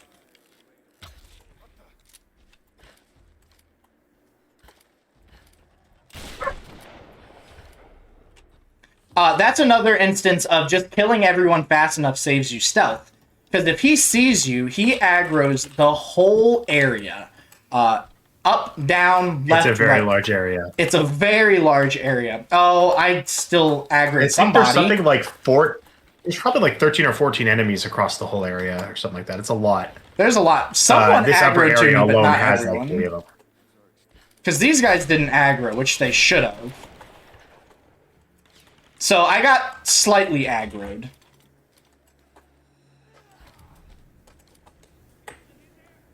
Got a partial aggro. Which makes this kind of Yeah, difficult. sometimes Lara also pretends that... Oh, wait. That guy was shooting you from the upper right. Where on earth is that guy? I know exactly where he is. Oh, I'm surprised that fall didn't kill you. I am too. Given how low your health was, that fall really should have killed you. I guess no complaints, but you should be dead. Surprised you didn't just turn around and shoot the guy behind you. I was like, there's a guy around here somewhere that should be trying to kill me. The good thing And is, they did. I now have ease of access to... Oh, I didn't make it all the way down here yet. Okay.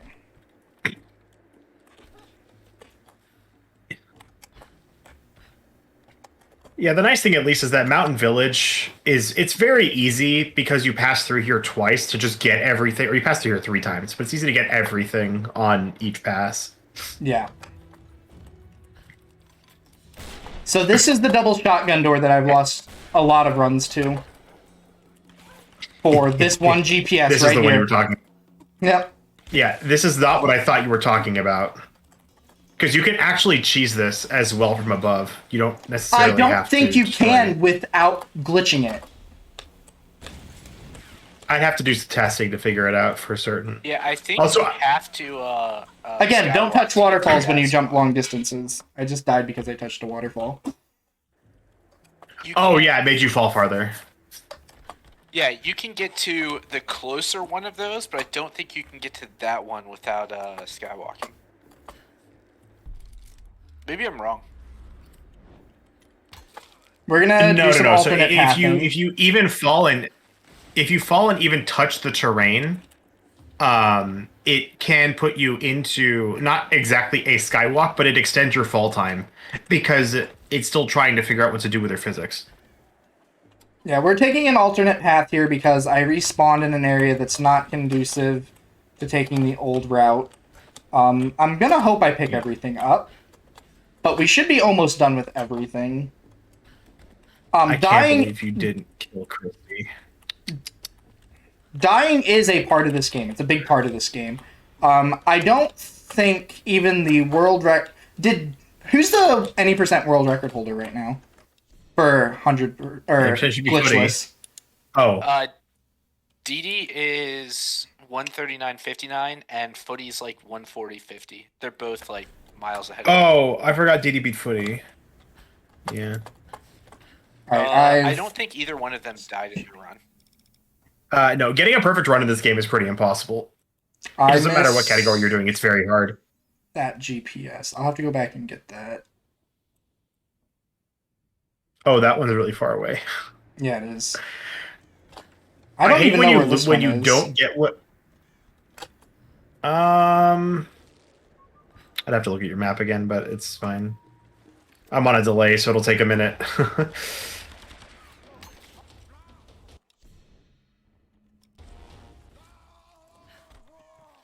Well, that was a good shot.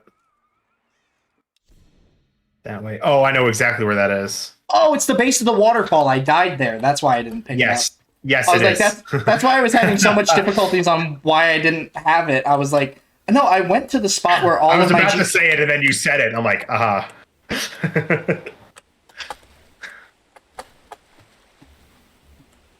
Yeah, it's the base of the lower waterfall. Yep. Because there just is a GPS cache down here for some reason. My bet is it thematically was on the plane, and then the plane crashed and it fell into the waterfall. Yeah. I'm pretty sure this should leave me with just a GPS cache, and it's on the upper half of the hill, and I'm gonna get to do some fun show-offs. Because I don't know exactly which one I missed, but I think I have an inclination of which one I missed. For which item? The last GPS The cache. last cache. It should be in the lower section, I believe, is the one you missed. I think you missed an upper one. It's in the lower section, I think. Yeah. This is over. Yeah, this is right before you do the crossover to get back. Getting that section sucks. I hate getting down there. It's the worst. But yeah, it's definitely down there. I'm pretty solid it's down there. Yeah, I guess it's the lower section, but it's up from the... Yeah, it's the lower section, as in it's the part you go to right before coming back and heading to Shantytown. Yeah. That's the lower section. Yeah, it's down I'm gonna there. have to take a rope from like the middle island down to it. I'm pretty sure. No, Laura. Yeah, I always forget that's there, and I can never remember how to get down there. I remember specifically missing it.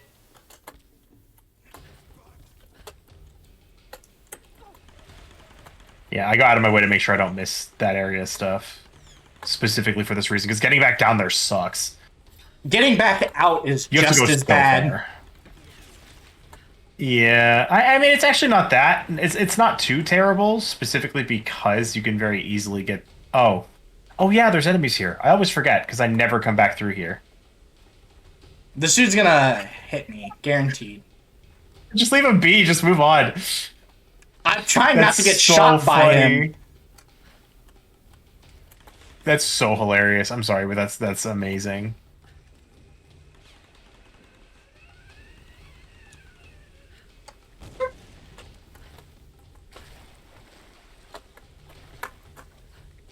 Take a look at your map again, just to make sure you're in the right spot. If it's not this spot, I will put $5 to the cause here. I mean, I fully expect that it's the one down here that I think we're on the same page, but it's, dude, she just did not want to go up. Got it. I'm pretty sure it's this Yeah, one too. it was. Yeah, okay, that's what I thought. You just didn't go far enough around to pick it up on the first pass. Yeah, and getting back in isn't that bad. It's not like that bad, but like it's not the easiest thing in the world. Because I also need a shotgun shell to get me back through here. Do you not have any? I do, but use it. Yeah. I don't always have one. That's the thing. So then I have to go searching around for a shotgun shell. I mean, there should be 2 there. Yeah. Are you kidding me? This run's falling apart. Yeah, you're in combat. I mean, that's true for most marathon runs. That's what happens on a marathon run. Yeah, and the thing is, I think if you don't kill that guy, you're not going to be able to sit at any campfires. I don't think you can run away far enough to lose aggro. I mean, you got everything. Yeah, reloading checkpoint's probably fine. She was there for a second, but she was just like, yep, all right. Nice. Okay, so that is the end of that, and now we get to go to the peaceful hunting lodge in the stealth forest, which no longer has anyone in it, and it's just a little jaunt. I believe there's still some people there. I don't think there's anyone. There's like 2 or 3. I've never seen anyone, and there's no one on my path, so they don't exist. This is the thing. Yeah. Okay. You know what's funny? It's this exact same thing that we semi-recently started abusing in Rise 100%. If you come to specific spots during specific points in the story, enemy spawns will be predefined, like this having no enemies here. So actually, there was an area in Rise that we did in the post game, but it had enemy spawns. So now, before we finish the game, we actually just do a runabout and grab everything around there, and it saves like minutes at a time. As a result, it's great.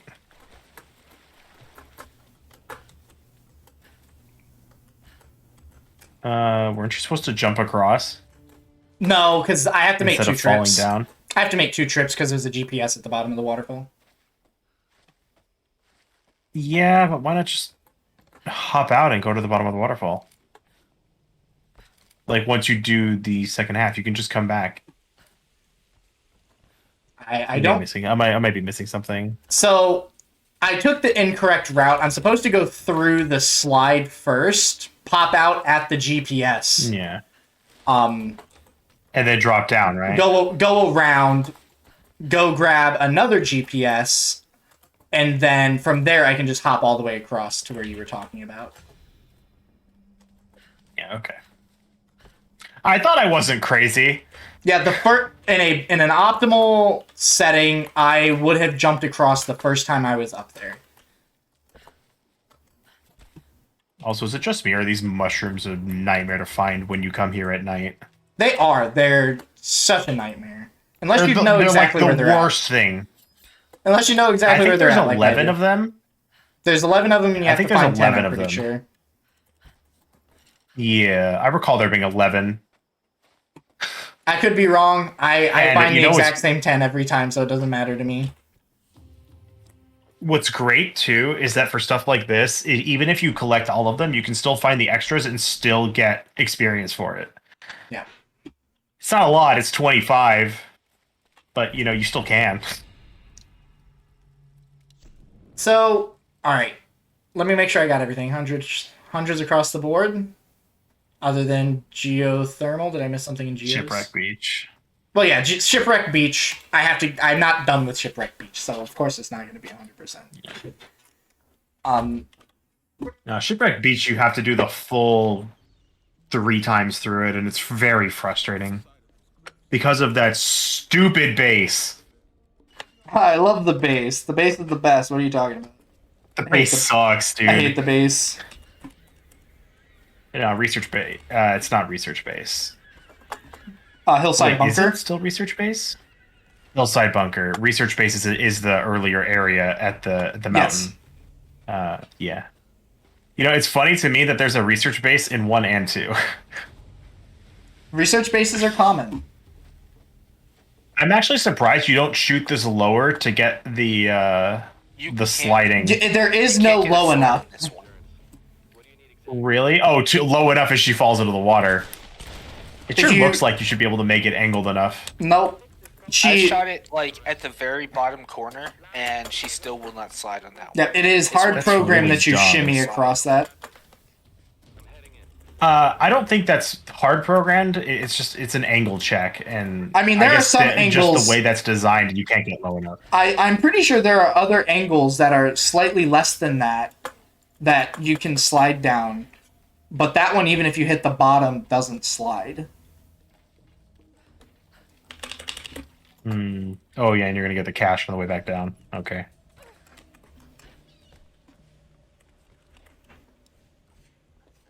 Yeah, this. Yeah, climbing around this shipwreck is also frustrating. No, this is simple, honestly. Well, it is, but it's annoying.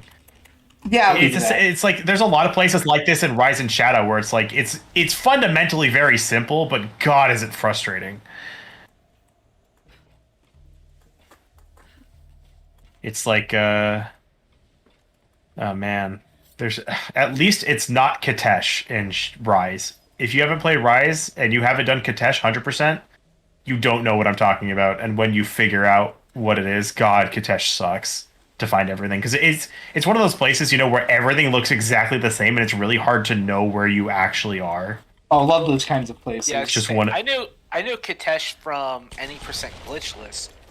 That's really easy. I don't have to worry about it. All this binding stuff.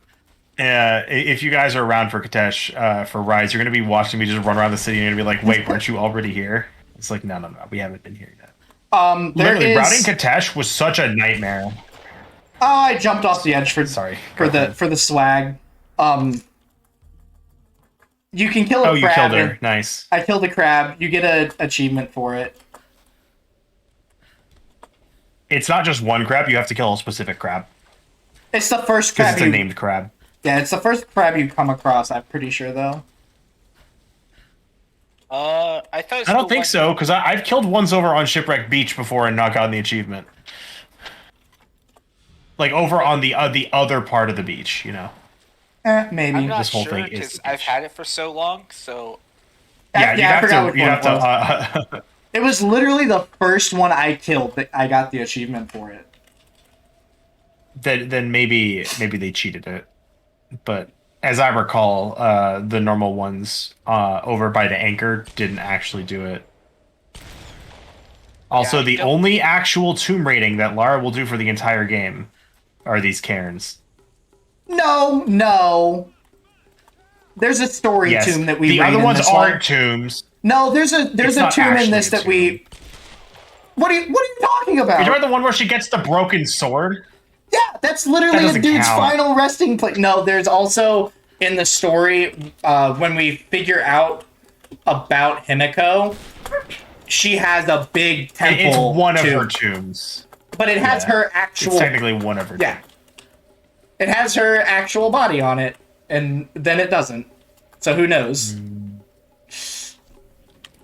Yeah, I don't know. That one I don't think counts because she's not. It's not technically her corpse, right? Yeah, it's not actually her corpse. Because of how the story works, it's not technically her resting place, so it doesn't count. It's one of her previous. It wasn't her most recent subject's body. No, it was a different one. So. It's the one you find. It's the one you find the logs for. The girl who's like, "Oh, I've been chosen." I think it's her resting place. Come on. Oh, you hit his armor. God, these guys suck. The melee enemies with armor are just awful. Sorry, go ahead. Oh, he didn't throw it. So I was still in combat. Oh, he just threw it. The AI that throws the grenade for opening that door and stopping you from opening that door is actually dog water when it comes to doing his job. He's programmed to kill you if you try to open a door, or hit you with a Molotov to break you out of the door animation, and he can't. Physically cannot. Well, again, this is true for the other games too, and it just doesn't work because these games are very well made by a AAA company. Exactly. You know, if this is the kind of gaming, if these are the kind of games that sell, man, it's gonna be really easy to make money as a game designer. I mean, it is. Yeah, no, you just keep pushing out just crap games and you keep getting money for it. It's great. You put out a crap game with a title that everyone knows and automatically make money. It's literally printing money for yourself. Yeah. But see, it's nice when developers go back and actually, like, make a game good. I don't know. Have you guys played Xenoblade 2? They had the chance of doing that with Definitive Edition, and then they didn't. Well, no, because they're not going to change the story. They're not going to do anything about it. Yeah, they just changed models. That's Like- literally all they did. Like, for me, I found... My example is Xenoblade 2. The main game is kind of like, eh... And then they're like, you know what? We want to make it good. So they published a DLC storyline that is way better than the original game. Like, there's no contest. It's so good. So Torna. Garza recently found a skip for this, and even he isn't 100% consistent on it. It's pretty close, but you have to do a damage boost in the electric water, which kills you in 2 hits. And the damage boost has to be like frame perfect. So I don't do it, especially for a marathon setting, because I've done it once, and it took me like 40 really tries. It took me like 40 tries, and then I didn't get it again on like another 40 tries, so I gave up on learning it for this. Yeah, it's a really hard and precise trick, so it's like, realistically, it's not one that you should expect to get, especially if you're new to the game. Like, even being familiar with everything, it's still a really hard trick to get. Yeah, because it uses several things. It uses damage boost the only time in the game that you use it. It uses standing on polygons that you can't see, and it abuses scramble jumps. Are you talking about jumping on the pillars? Yes. That's part of it, yeah.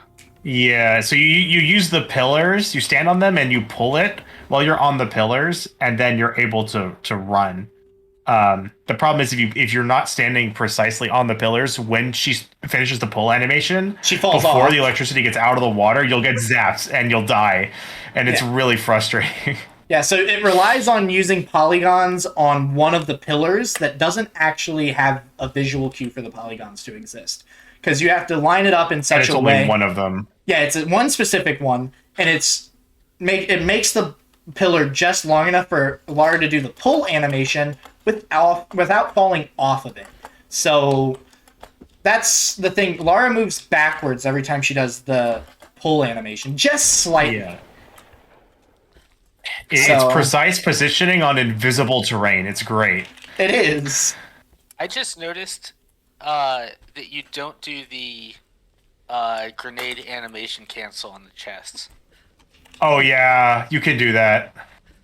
I don't think it's gonna save you nearly enough time to matter. But It's quite a bit. It's like it's not. It's like insubstantial. 6 seconds per, if not more. So that's 7 tunes I have to do. It's less than that. Whatever. It's less than 6 seconds. Yeah, but whatever the point is, it's pretty much nothing in the grand scheme. Here's another really fun do you need to do this for the cairns? Fun fact, you cannot jump onto this pillar if you don't jump from the wooden thing right next on the other side. If you jump from the bottom, even though you can physically put your feet on the pillar, you can't stand on it. The game is coded perfectly. Yeah, it's a hitbox. The hitbox doesn't exist. Yeah, it's weird. So I did have to go take that route for the cairn, specifically because I have to get the GPS at some point, and there's only one way to access it, and it's from that cove. So I have to get it at some point, and I'm already on the level. So I jump across, get the GPS, and then the fastest way for me to get back on track is to grab that cairn. So while technically, no, I could not do that, I would then have to go back to the same exact position to get it anyways. Yeah. Also, if I recall, you don't need to alt F4 cairns, right? Oh, I don't know. I think I might have just done it out of habit. It probably was, but it's like, oh, I love Lara. So God, I that love Lara when she does stuff like this. that was one of the times where that was not me. So the jump I made where I jumped off the ledge and died. There's actually very little I could have done for that while maintaining speed. So Lara has momentum. That's true for a lot of them. Lara has momentum, and as long as she's carrying that momentum in one direction, she can't make a 90-degree angle. So if I jump to the right, and I have a bunch of jumps to the right, even if I stop holding right and start holding up, I have to wait for Lara to come to a complete stop before she will start going up if I jump. So what happened there was she was still in her swing animation from landing. I was holding up, jumped, and she goes, my momentum was right, I'm going to continue jumping right. It's, and that's probably the number one cause for people saying that Lara doesn't do what you tell her to, is her trying to carry her momentum thinking that it's what you want her to do, when it's really not. And it's I'm something gonna that exists in all 3 games. I'm going to focus on this fight. You guys can continue to talk. Even though you're effectively cheesing the first half of the fight by killing all the enemies beforehand. So what he's exactly doing here is that by dropping this, it'll cause an explosion and it'll kill the people down here. And so that way you effectively skip the full first phase of the fight because you killed all the other guys first, because they would all aggro on you and this next wave wouldn't spawn until you killed all of them. Guy killed himself with So his own it just grenade. speeds it up. Yeah, they do that.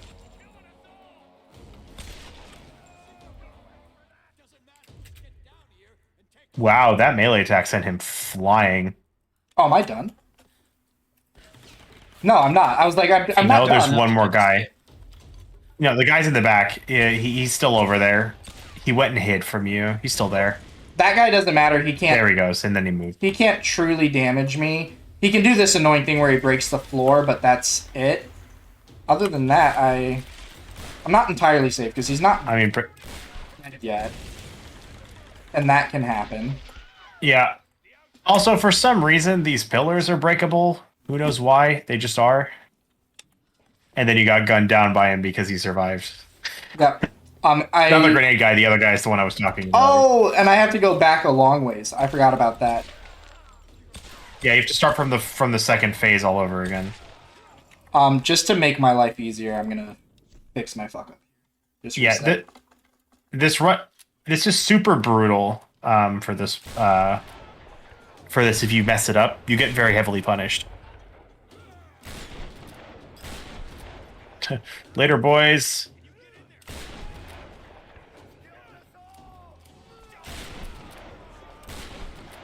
I always love that you can just spawn camp enemies.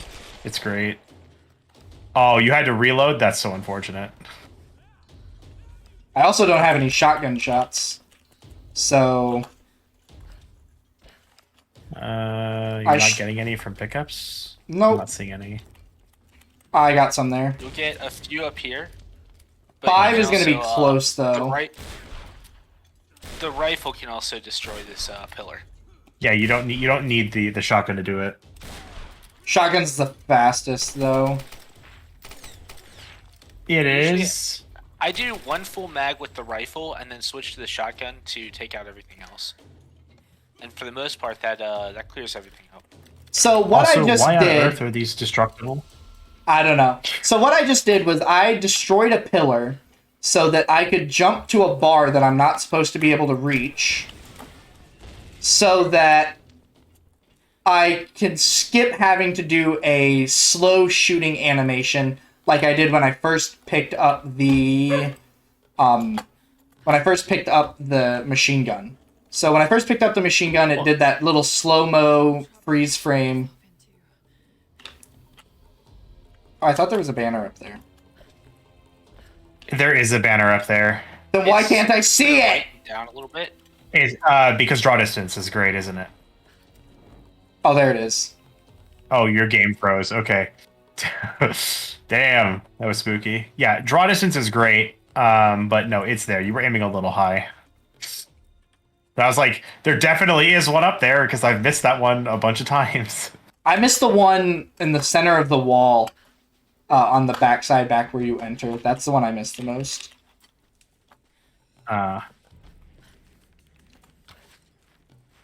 Also, this cache is brutal, as well as the one on the next platform. Nah, easy game for babies. Watch this. You just No, I get it's easy, but it's so easy to accidentally walk off the ledge on accident. yeah, just don't walk off the ledge. It's that easy. Don't worry, I've Well, that's why I'm calling it difficult, right? Is because you can walk off yeah. like really quickly. Like I'm just shitting with you. I walked off the edge a couple of times. So I hate that one for that exact reason. Oh, boss fight! Yay!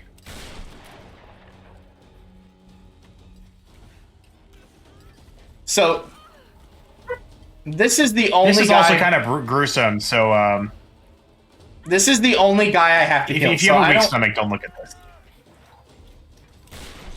I don't have to kill anyone else in this fight other than this guy. So once I kill him, I'm perfectly safe. Everyone else just despawns. Don't watch if you don't like gruesome stuff. We've already killed him. Oh, you're also ahead of us. Yeah, we're on a slight delay, so. That's why I tried to say it earlier. Yeah, so we now have gotten access to essentially a mechanical winch, which I don't understand how that makes it any more powerful how she pulls, because if it is more powerful, it should start pulling her at the object, not the object at her. But it is what it is. Hey, do you really expect physics to work in a game like this? No, because Lara does have dynamic momentum, which means I can jump while standing still and then gain momentum in the air. Yeah, exactly. Physics doesn't work. You shouldn't expect it to work. The physics engine actually in this isn't too horrible. It's not. It's like fine for the most part. And then, wait, did he just clip into the wall and like glitch out, or was that just a visual bug? I think it was just a visual bug. It sure looked like something clipped into the wall and was just bouncing. Alright, so I have a little bit of a puzzle here, and there's two things you can do to save yourself a second or so per. It's not that big of a deal. If you try to jump off the ladders while it's moving, it just doesn't work. If you do the drop down, it doesn't work. Or if you try to jump, it doesn't work. So what we're going to do here... She'll relatch if you try to do the drop down. Yeah. So I did both of them. So you can use a perfectly timed jump to jump all the way to the top instead of having to climb the ladder up, and then jump the first frame you are at the top, and you can then get a dive roll or a scramble roll off, and that allows you to roll all the way to the pipe instead of having to do the slow crawl that the game loves to make you do. I didn't remember you being able to actually do that. Yeah. It's fairly easy. Also love how this hook just randomly... I'm gonna let my dog in so you guys can keep talking over this unskippable cutscene. Also, I love the fact that this cutscene is supposed to be emotional, but it's like Lara doesn't actually care for Alex like he cares for her. Like Alex is clearly in love with Lara. They go over this a lot, but Lara does not feel about him the same way, which is like, I don't know. It kind of makes this feel like shit. Yeah, it feels brutal. And additionally, if you're actually playing the game and paying attention to like what's going on, you know that Alex went to get a set of tools for Reyes to fix the ship. What you realize in this cutscene is he gave his entire life for a 5/8 wrench and a flathead screwdriver. Yeah, which is so stupid. They just could not take It's, the 5 seconds to render a unique tool specific to engine building. No, which of course they should also already have on the frickin' helicopter that crashed. Additionally, at one point, Reyes says she needs her breaker bar, which is not in that cutscene. But even if she needed a breaker bar, any hollow pipe will do. Of which there's a lot around. So Also, can I also say that Reyes' outburst is also stupid? I hate Reyes in this game. She's my least favorite character. Everybody died. It's all Laura's fault. I hate Reyes more than I hate Dr. White. I about called him the joke name, Dr. Whitman, yeah. Yeah. Yeah, sorry, I kind of started that name, and it's really caught on for a lot of people. It really has. It's so true. I get it. But, so we get this mechanical wench, which helps with climbing ropes a lot. Kev, this makes sense. Okay, this makes sense. Be jealous that I can get that, and you just die when you try to do it. No, the fact that you can use it to climb ropes really easily is so nice. It's so nice, and it makes sense. Is straight up the best weapon. I'm gonna make sure I got everything. It's straight up the best piece of gear in every game. The rope ascender is just the best thing. But there's been a couple of times I've seen, Kev, I've done it, where I ascend that rope, and if you hold left, Lara, like, warps herself up into the floor. But sometimes she just exits on the right side of the rope, and there's nothing you can do, and you die. Yeah, if you hold a direction, like, I've gotten to the point where I always aim the camera left and then just hold W, and I haven't had it happen. But if you hold left, she may fly off the right, and there's no floor or anything to save you. So you just have to start back at the ship and redo everything up to that point. Yep, it's fun. I don't know if this was mentioned before I came, but like, how stupid is it that holding the quit game menu skips collectible pop-ups for some reason? We discussed that. We have no idea why.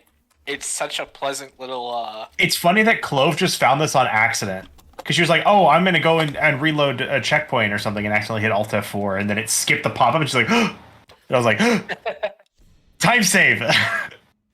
Because then she went to a bunch of other ones and found them all, and it's like, dang, that's ridiculous. Yeah, there is exactly one pickup that we are forced to get, so any percent gets it as well. And even though it saves me, like, less than a second, I still, like, religiously do that. And it's literal free time save. There's no reason to not do. Oh, yeah, no, there's no reason not to. But it's like, why? Why? Like, you know what's funny? This doesn't work in any of the other games, because if you do the Alt F4, it actually pauses the game. It doesn't keep playing, it actually pauses it. This is the heavy break spot for me, as it breaks. It doesn't break all that often, like maybe 50% of the time, but it's my second most often game crash. Oh, it just crashed? Really? Yep. That's $20 now. No. No, I'm doing $5 per crash. Oh, you're doing $5 per crash? Are you doing that across all 3 games? Yeah. Oh my god. Are you doing that? I would be broke. I could do that on all 3 games. Well, no. Here's the thing. Shadow doesn't crash, and Rise has like 1, maybe 2 crash points. And one of them isn't even guaranteed. I think he's baiting you. I think Genesis is baiting you. No, I'm actually serious. I'm actually serious. I'm not going to be able to stay up for both of your runs, Genesis, but tell me how much I owe after, and I'll do $5 per crash in yours, too. Well, if you're there for the start of Rise, that's likely the only crash that is likely to occur throughout the whole game. The other crashes are if I actually just make a mistake. And one of them, we actually just quit out of the game, so we don't even have the crash happen. So I don't count it. Usually, on all the other marathons I've done, I've played a game where dying was an option or like a possibility, And I'm like, oh, every time I die, it's going to be $5. And every time I heal to keep myself out of dying, it's going to be $1. I was not going to make that pledge this time because I would have went fucking broke. Yeah, see, I can't do that either. In Rise and Shadow, the chance of death is a lot of times outside of your control. Like, there's even some points in Shadow where you die for the dumbest reasons. Like, you're doing everything correct, and then the floor just falls away underneath you, and there's nothing you can do about it. Yeah, It's fantastic. I was scared of a bunch of. Oh, I went the long way around. I was scared of a bunch of Laura jumping the wrong direction, even though I'm pressing the right direction. Deaths. So, I was like, I can't make that pledge because I might actually make myself go broke.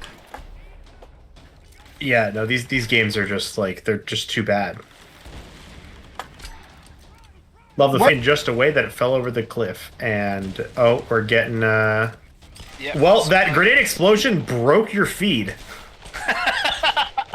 Alright, You crashed your game by firing that. Wait, what? We're gonna have to get a reboot. All right, let's ping Zell. Where is he? Zell, get your ass in At here. Really Longathon. Gotta fix it again.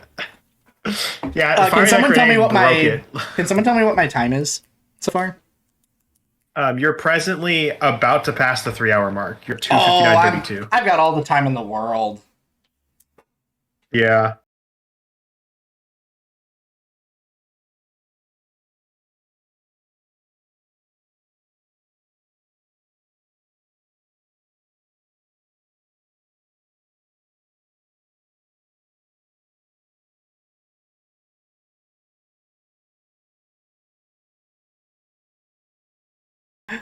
Oh. That's so funny. The second grenade froze everything. It was perfect. Oh man, that was hilarious. All right, you should be fine. We gotta wait for it to catch up, and then you should be good to go. All right, just we're gonna assume it's working. Yeah, you're good. All right, you're good to go. Continue. All right, not this rope. This coming rope is the one that doesn't work if you don't hold a button. Because that happens. Yeah, no, you'll just miss despite the camera shift. It's so you have stupid. to hold. I think it's A and S. So down I hold nothing. I've literally You can hold not been W, able should to do work. that. You can't hold W because you would go the wrong direction. Because you get the camera shift. You have to do. Yeah, because she Whatever, like it doesn't matter. You have to press a button and it's. She like dive bombs to the right, and you have to correct her, and I have no idea why. It's so stupid. You would think that on that scripted movement section they would make it consistent. Also, is Lara jittering her way down the freaking rope? She was jittering her way down the rope. That's Probably. hilarious. All right. We're going into the final tomb, that is tomb raiding, and this is honestly my favorite tomb of the optional tombs, at least, to do. Mostly because where am I at? There we go. I don't remember which one this is. It's the one where you have the buoy floating around the area, and then it hits a bunch of those. Oh, gates. it's a timer challenge. Yeah, it is a timer challenge. It's like it's a timer challenge, not a timed challenge. So it's like it's not about going as fast as you can. It's about doing everything at the right time. And I'm not gonna do any of that. I was gonna say, for the longest time, I didn't know how to do this the correct way. So, or like the intended way. We love intended way is just to pull it and then just go along. Like that's just the intended path. It takes forever.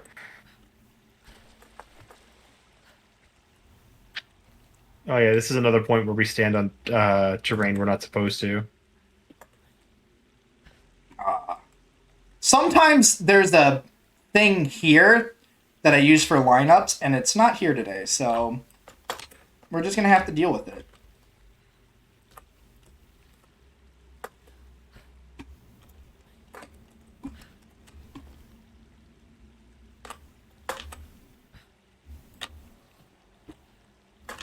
Oh, yeah, okay, I see. Got it. I haven't seen the cheese of this before, so there's a lot But of these that it's like it's been so long since I've seen them that I don't remember actually seeing them. I'm yeah, sure I've seen it. the I cheese verified runs is for this game before. the cheese for the first and the last one are grab the exit rope and just take it up to the chamber where the thing is. Then I there's love the only first one that you could just hop on the box for some stupid reason. right. But as you just saw, I Why? picked up a third handgun thing, but I didn't pick up 3 of them between when I got the second upgrade.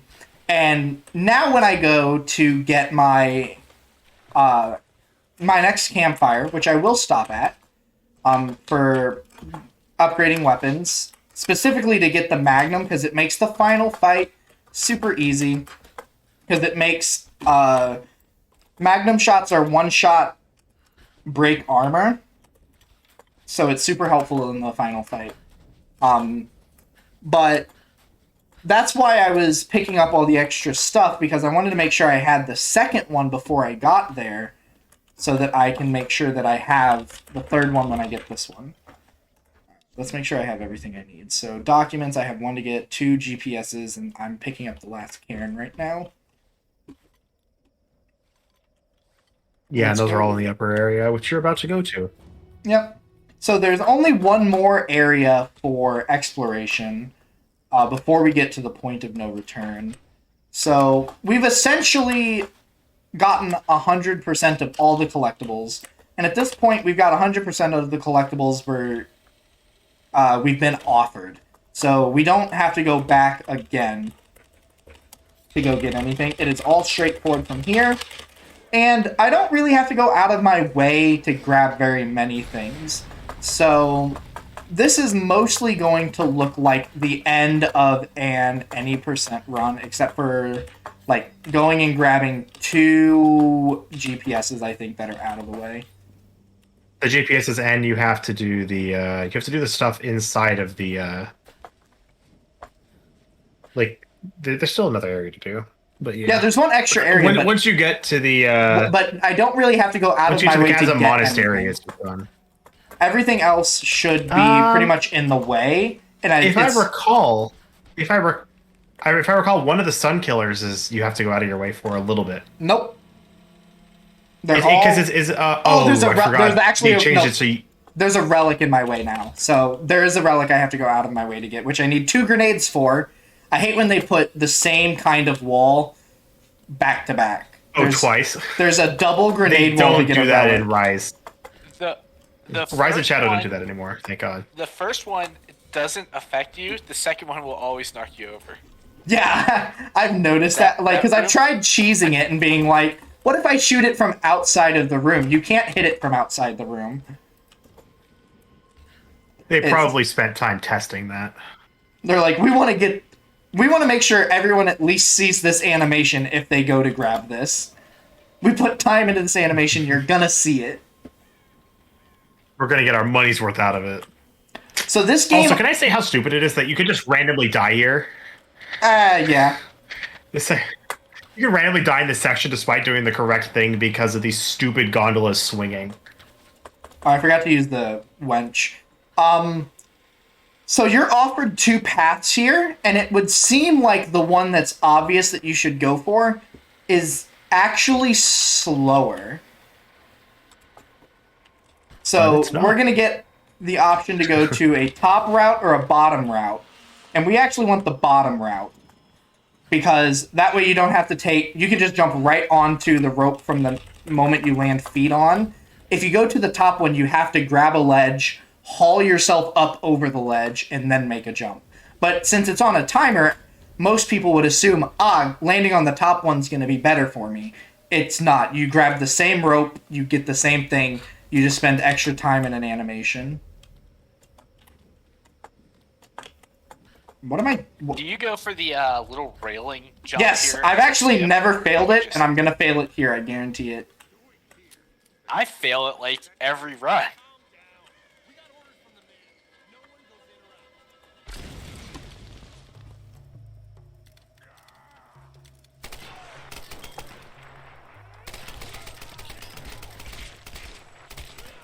I don't even do a setup for it. Watch this. I'm just gonna be like, watch this, YOLO.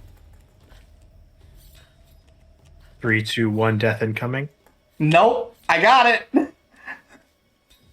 Oh my god. Wow. Just- Just like I've one of my never most consistent deaths. missed that, and I have absolutely no setup for it. I'm just like, this feels right. I can't wait for you to be on I can't wait for you to be on a really good world record run and then miss it. Oh, It's gonna be. I'm hella gonna do that. I know for a fact it's gonna happen.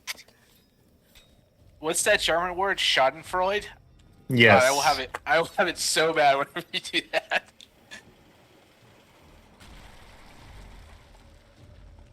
I mean, honestly, he kind of deserves it for doing it with no setup every single time. Never punish. It's an easy skip. I don't understand. I hate you so much. Dude, it's gonna be great when the time where it matters that he hits it, he's gonna miss it like 4 times in a row. Ooh, I do have the bombs for this. Oh, yes. I forgot. So that one never knocks you down no matter how close you are. This one, 100% of the time, no matter what, will knock you over. It's a true fact. It's probably because of the water.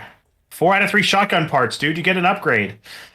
I do get an upgrade, and I will actually get that upgrade. No, I know. It's just funny. 4 out of 3. I think I actually end up with 5 out of 3 whenever I go to do it. I don't know where the other one is, because I think the next one's also It's out inside of 3. one of the lockers that you're not opening. No, it's inside one of the lockers you're not opening. Because I know which one you're missing, and it's at it's very far back in the beginning. Yeah. I wasted my last grenade, but at least I had it.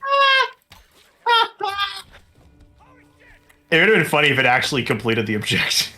Right. What I like is it didn't alert those guys. Yeah, no. Because they hadn't- didn't exist. Yeah, they didn't exist yet. Oh, I need to fucking grab that, son. I missed that one. Sorry for my language.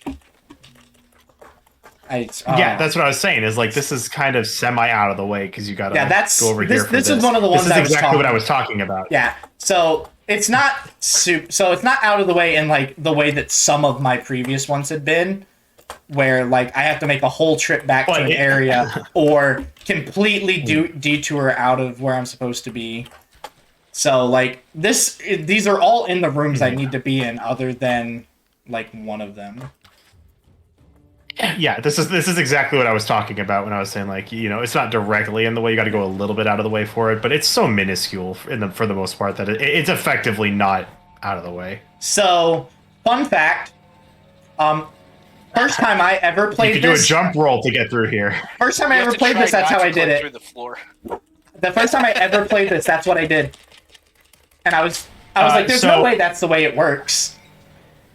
So there's 2 ways to do this. There's a door on the left that you can jump roll through to just get out of bounds. Or before this comes down, if you just do a jump roll into the back corner, and you just do a roll at the end and then do a jump, you'll just go right through the wall. It's not even hard. In fact, it's very easy to accidentally glitch this section and invalidate your run. Fun fact, you can also dodge roll through these little squares. Yes, you can. So it's not the easiest thing in the world, but it's still pretty easy. Yeah.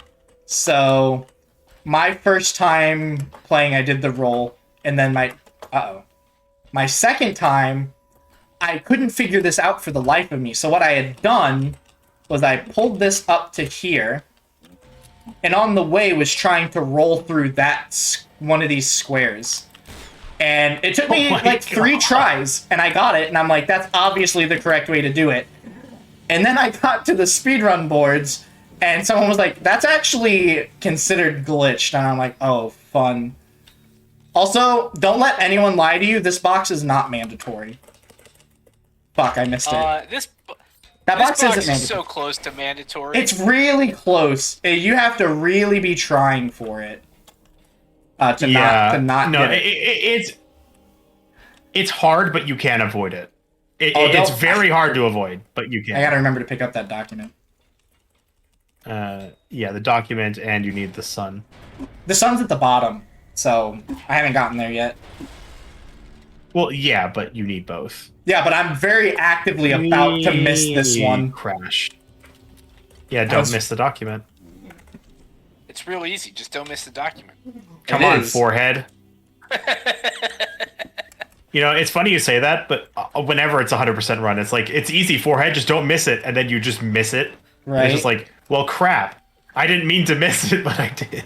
The one I miss most often in Sunkiller is this one, because I'm focused on killing these guys, and then once I'm done with it... Oh, so you don't shoot it through the grate. Yeah, and then once I'm done, I just start going for it. And I'm like, every time I miss anything in this, I'm just like, I know exactly what I missed. It can't be anything else. It's one of like 3 things, right? Here it's one of one. And as soon as you look into it, well, yeah, that's here. But it's like, you know, if you get to the end of the run or you're doing your check around and you're like, oh, in this area I've missed something. It's like, okay, it's a body in geothermals, that, or also. Can I just ask how getting all the GPS caches gives you 1,000 salvage? Because that makes sense. Thematically, I'm missing a document. I know exactly what document I'm missing. Yes, I do too. I didn't pick it up whenever I first got here. Actually, you'll just have to go back. This is faster if I do it from a reload, because it's literally right next to the campfire. Correct. This is the real tomb that we raid. This is a tomb. You can't change my mind. It's in construction. I wouldn't call it a tomb. Bark. Should I open my door slightly so my cat could be a nuisance again? Yes. Go for it. Really? I'm sure chat loves that.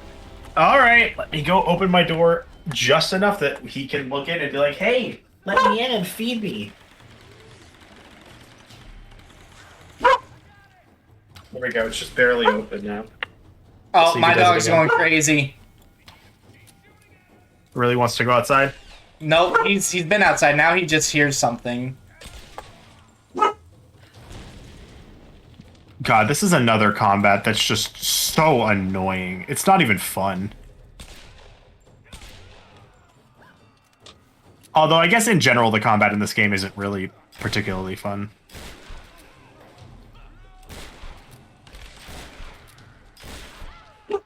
God, this guy is annoying, though. If you're not prepared for him, he can very easily kill you quickly.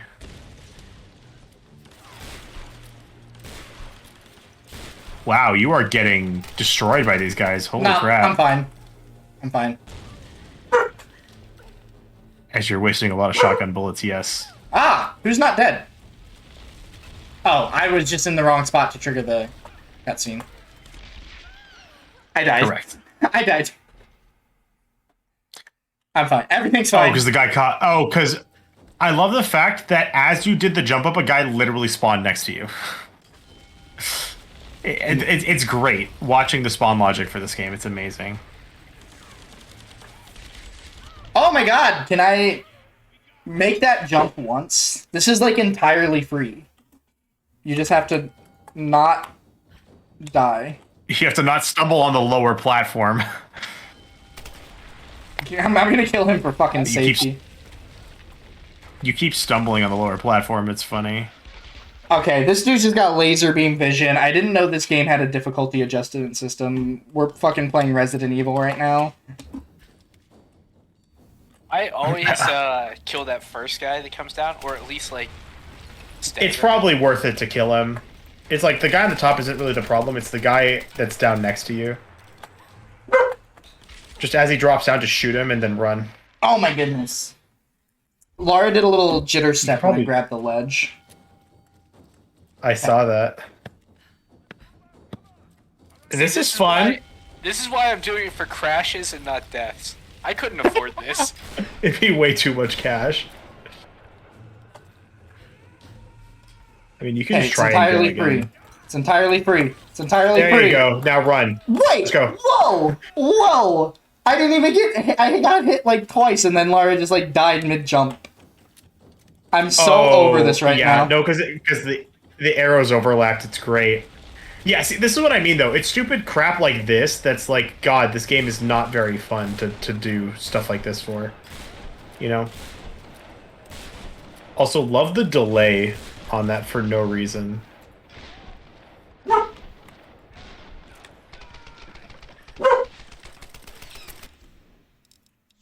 I'm saving ammo because I actually need it. I was gonna be like, you're still using the shotgun. I'm so bad at this game. Dude, this is honestly what legitimately it feels like one of the hardest parts. If you don't get it first try, this part is so hard to do on a repeat if you fail it on the first try. I touched fire. So, I mean, I feel you. Fire killed me. The environmental fire just killed me. I mean, you were probably gonna die there anyway. All right, how many grenades do you have? Just start going nuts. 0. Just fire a grenade I have up 0. there. I already tried this. You've been ignoring the grenades, dude. I have 0 grenades. It might be worth just trying to. It might be worth just trying to run past these guys again and just get up there. See what happens. Like I said, I always kill the very first guy, and after that, it's like I just pretend that they don't exist. All right, I'm safe. No, there you go. You probably didn't need to kill the. You didn't need to attack the last guy. I probably didn't, but I was scared. You're so done with it at this point. What? Visual glitches all over the place. Don't worry about them. This game's perfect. Yeah, sure it is. We're gonna go for the swag saves like 1/10 of a second strat on the ropes up here. It's really fun. I think you have about 20 minutes left, right? Assuming things don't go awry. About 30 from the time we start the final climb.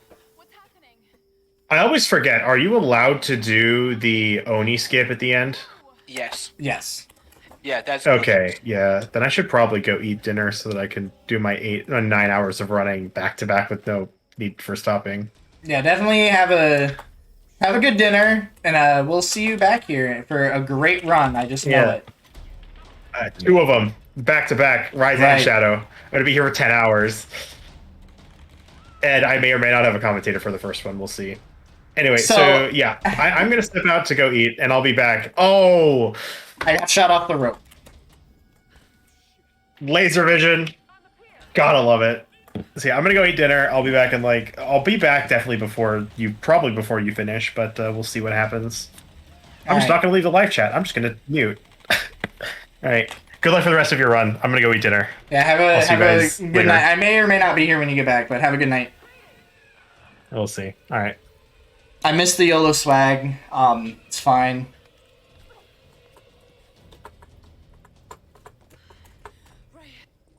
You know, I need 1 document back from that research. I need to remember from the temple. I need to remember that. So we have affectionately. Yeah, I know exactly where it is. It's gonna be super quick to get. I just have to remember to get it. We're starting the final climb, give or take, after this unskippable cutscene. If we destroy the body, the storms will stop. Right?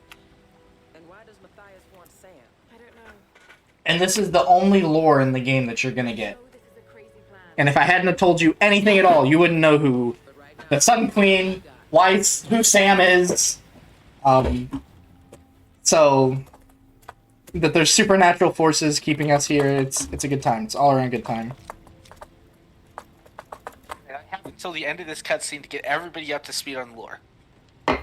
Okay, so they came to this island kind of on accident in search of something. This island is called Yamatai. It's a magical island that doesn't appear on maps, and it's also cursed by the Sun Queen Himiko. Nobody that enters can leave. Laura and her friends are trying to, number 1, explore the island and follow, the maps and everything here to find something or other. I can't remember because I don't really watch cutscenes. However, now they're stuck here, they can't leave. There's a whole bunch of inhabitants that are also stuck here that created their own cult. Those guys are nuts, and they're the ones who were kidnapping people early on. They're also the ones with the guns and stuff that were attacking everybody.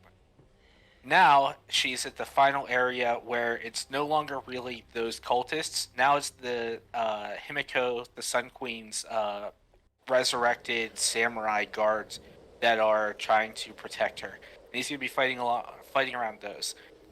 Sam, one of the people in Laura's party, is a direct descendant of Himiko, and she has been kidnapped as a sacrifice to reincarnate the Sun Queen into her body. And Laura is currently on the final ascent to rescue Sam from this process. One of the people that was with Laura, Dr. Whitman, who I have my own name for, but he's generally regarded as not a great person, has currently backstabbed the party and is taking Sam to the cultists to take to resurrect Himiko. By using language that offends, he was just killed, I believe, in that cutscene that we skipped. And Sam has now been taken by Matthias. Matthias is the leader of the cultists, and he is the one who's trying to resurrect Himiko, and we're now on our path to kill Matthias, rescue Sam, and put an end to this entire misery. And Did I get the whole plot? Yeah, that's essentially everything. I just missed the Oni skip at the beginning of the temple, where if you can shoot a fire arrow at the burnable wall, quickly pull out a gun that can one-shot the armor, so the Magnum pistol, and double headshot the one guard you can see, and you can actually stop the 2 shield guards from spawning. I missed it. You don't even have to kill the guy. You just have to alert him. So I don't even wait until he's in frame. I shoot the fire arrow, pull out the pistol, and pop off a couple shots. Oh, it's like time-based, I guess, for like when, or like probably a flag of where he stands somewhere. But yeah, it's rather easy as long as you like understand and try. But other than that, there's not much to that. It saves a few seconds, but it's free time save if you know how to do it. So this is the guy that we saw earlier that I skipped a cutscene for. He's the really big bad guy, and he's supposed to be the final boss of the game. And we're entirely going to skip that. Lara, can you go the correct direction? Thank you.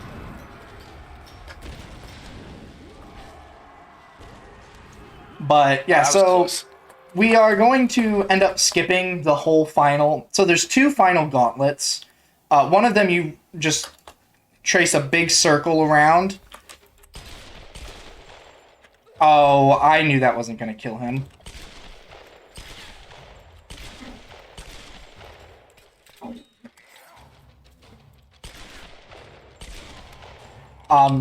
You just kind of trace a big circle. So overpowered. It's so good, and it's about to get even fucking better. So the true last one is supposed to be a big circle where you fight a bunch of cultists and a bunch of Don't forget to go back and get the Yeah, I can't do that until I get to the point of no return. Okay.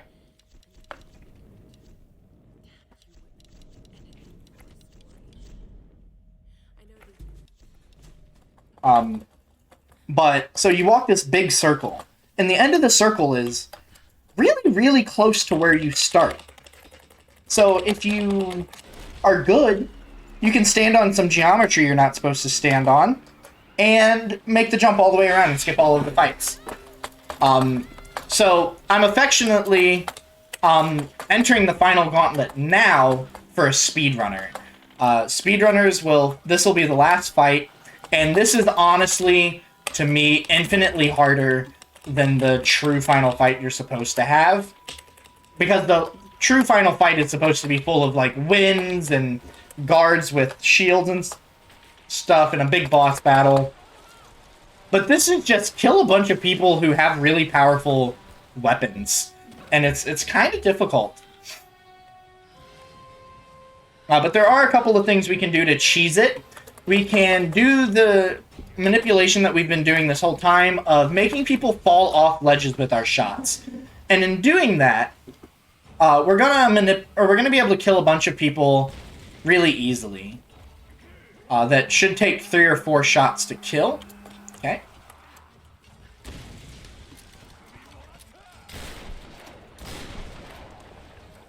Or we can just use incendiary bombs because I wasn't set up in time.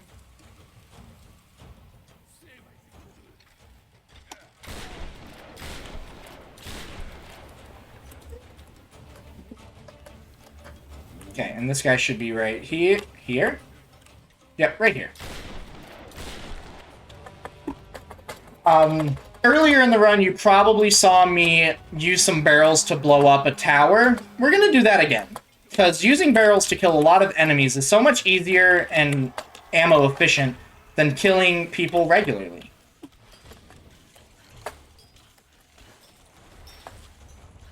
So right here, he has to kill all of the shield guys and I believe 4 archers. I didn't get it.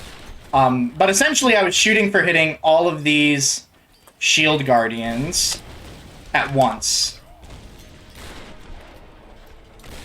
So I'm going to switch back to the Magnum because it's the best weapon for these guys.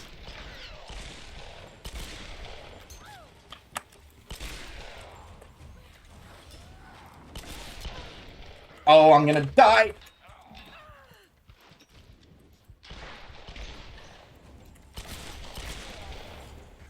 No deaths, no deaths.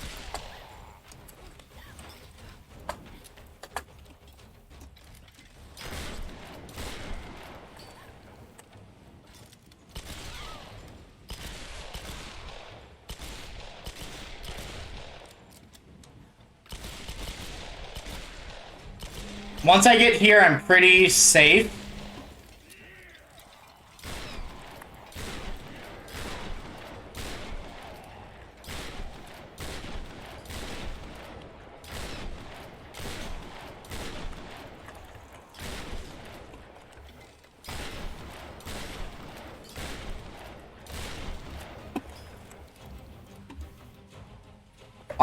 Yeah, so this is a pretty easy fight. Oh, we have one more guy. I think there's 2 more that jumped down. The shield guy and... maybe I'm wrong.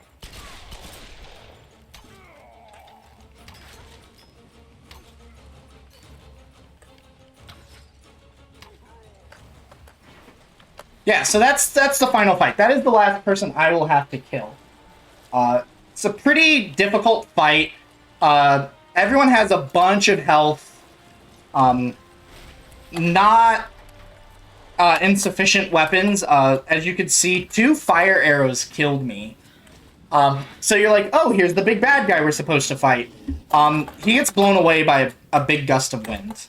That's what happens to him. Spoilers. But now we're in the last area to collect. So everything's essentially free from here.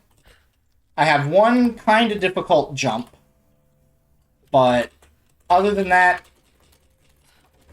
easy sailings.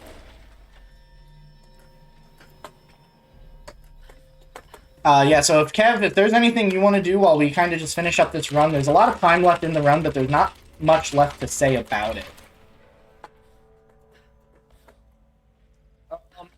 No, there's really not a whole lot. There was some very frustrating deaths in this, but overall, this was a great showcase of the run. And there was definitely some marathon safety, so you can see that, like, even with marathon safety, this game can be very unforgiving at times. Like the death in, I think it might actually be called Research Base. Don't forget to pull. Don't drop it yet. Yeah, I do it in the middle of my jump so I can make sure it's like all the way up. Okay. So fun fact, in every version of the game, you actually don't have to do that. If you forget, just don't worry about it. You can do this great thing called do it anyways. Do exactly what I'm going to do. And you just kind of clip through the part of the wall that the game tells you you're supposed to break. So we broke this big old hole. And essentially, if you do exactly what I do, you clip right through that wall in every version of the game. Please don't do that. I'll have to disqualify your run. I don't do it. It's how Definitive Edition Glitched gets through this without... It saves them like 20 seconds. Yeah, but it is a glitch. So It is a glitch, so I can't do it. I already pulled the string. So we're good. But I like pointing that out because it's something I didn't even know you were supposed to do until I started doing the runs. And then someone was like, hey, you can't do... Oh, my game crashed. They're like, you can't do that. And I'm like, what do you mean? And they're like, you're clipping through a wall. I'm like, this is literally the intended way to do this. 25. It's not. That's actually a first for crashing there. I've never had it crash this late in the game.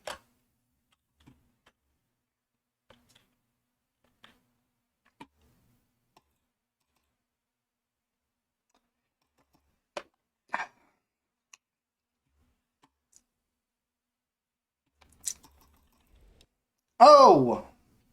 What'd you just do? Where'd you load? I'm scared. I'm scared for my life. Where did I load? What just happened? Oh, I probably hit start benchmark or something. Or credits or something. I have no idea what I pressed, but it scared me.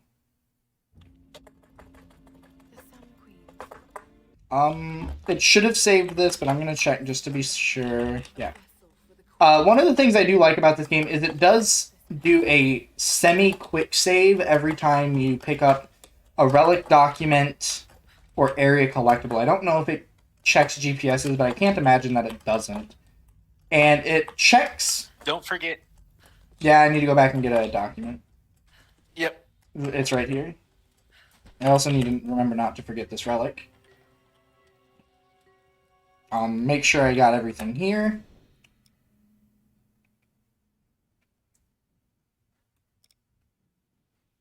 What? Alright, we're going back. I am going to have to break the rules of the game. Because simply stating there is a good chance that a glitch is going to be required to go and pick this document up. Because once you leave, there's like a 50% chance this door doesn't actually open. Which it doesn't. But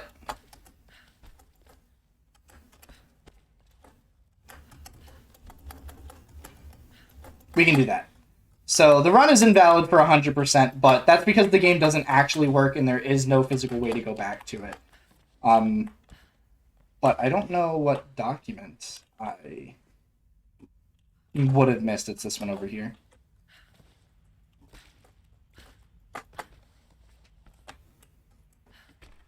Yeah, if you miss anything prior to the bell, or to this cage, there is no going back to it without a glitch. It's just a sad, hard knock life.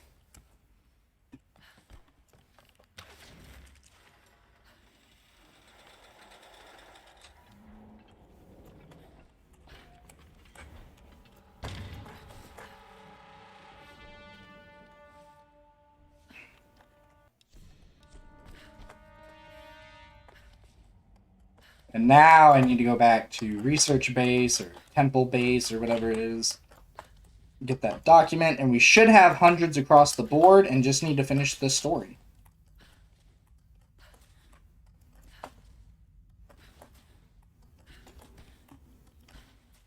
But as you can see, the game is not very well programmed if I can just kind of clip through walls at will.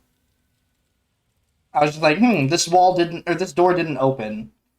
I'm gonna go through it anyways. And that's kind of one of the main things that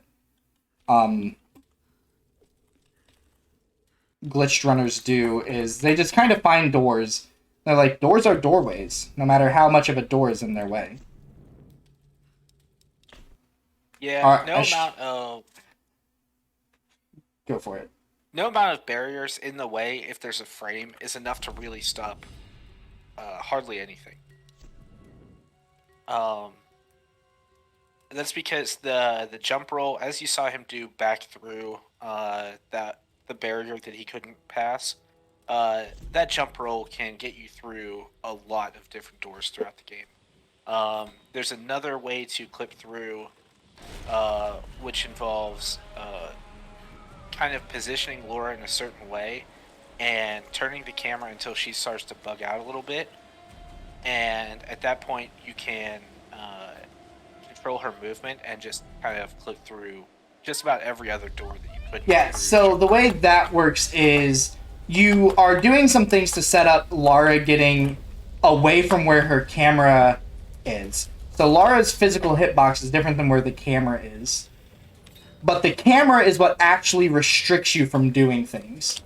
So you move the camera to the door, you move Lara into the door's hitbox with her own hitbox. The camera says, oh, you can do that a little bit. And then you kind of snap the camera back as you do some movements. And before the camera realizes it's trying to go through a barrier, Lara's hitbox is through the barrier.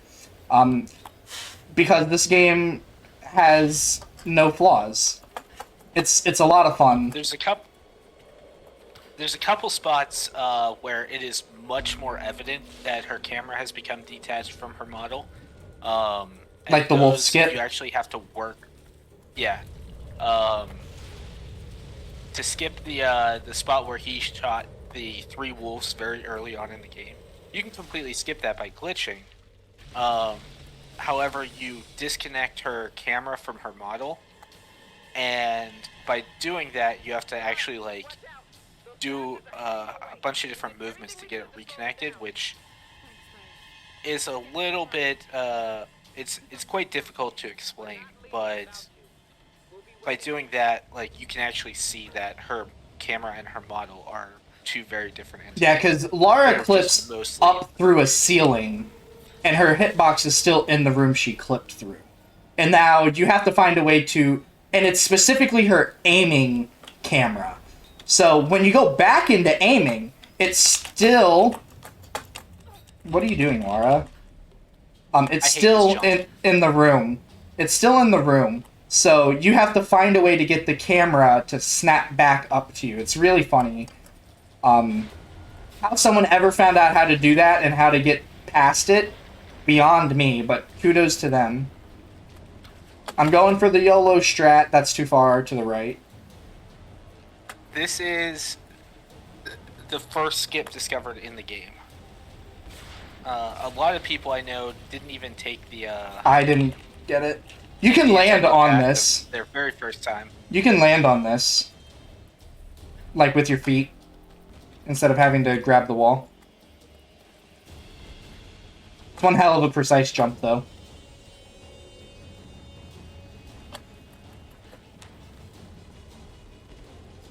Fun fact about this wind. Sometimes it works and sometimes it doesn't. Here,